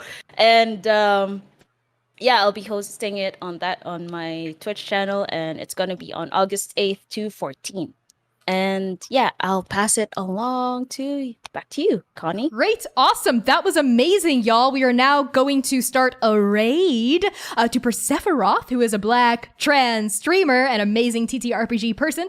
She's great. Give her a follow if you aren't following her already. Toss her a sub if you aren't subbed to her already. As a reminder, the next Transplanar thing you can tune into is this Saturday, July 17th at 3 p.m. US Central Time for Transplanar RPG's main D&D campaign. We're on Arc 3, episode 12 of it. We've got 4 more episodes after that until we tie up Arc 3. Incredible shit's happening. It's intense. Everyone's favorite murder twink has 2 shattered gods inside of them that are going to destroy them from the inside out, but not before they can tear out people's hearts. Before we get there, and can we kill Bloodthirst, who is the person who raised them? Or will they kill Bloodthirst first? Who knows? Also, this is a character called Bloodthirst, who is like a felis, like a cat person, like a very cute little cat person, right? So we're gonna can we meet them? Will it be good? What will happen? What shenanigans will ensue? Thank you so much for tuning in. We're gonna raid Persephoroth. We love you all so much. Thank you to everyone who donated, and we'll see you this Saturday and next Tuesday for more Shoot Your One Shot. Sheesh.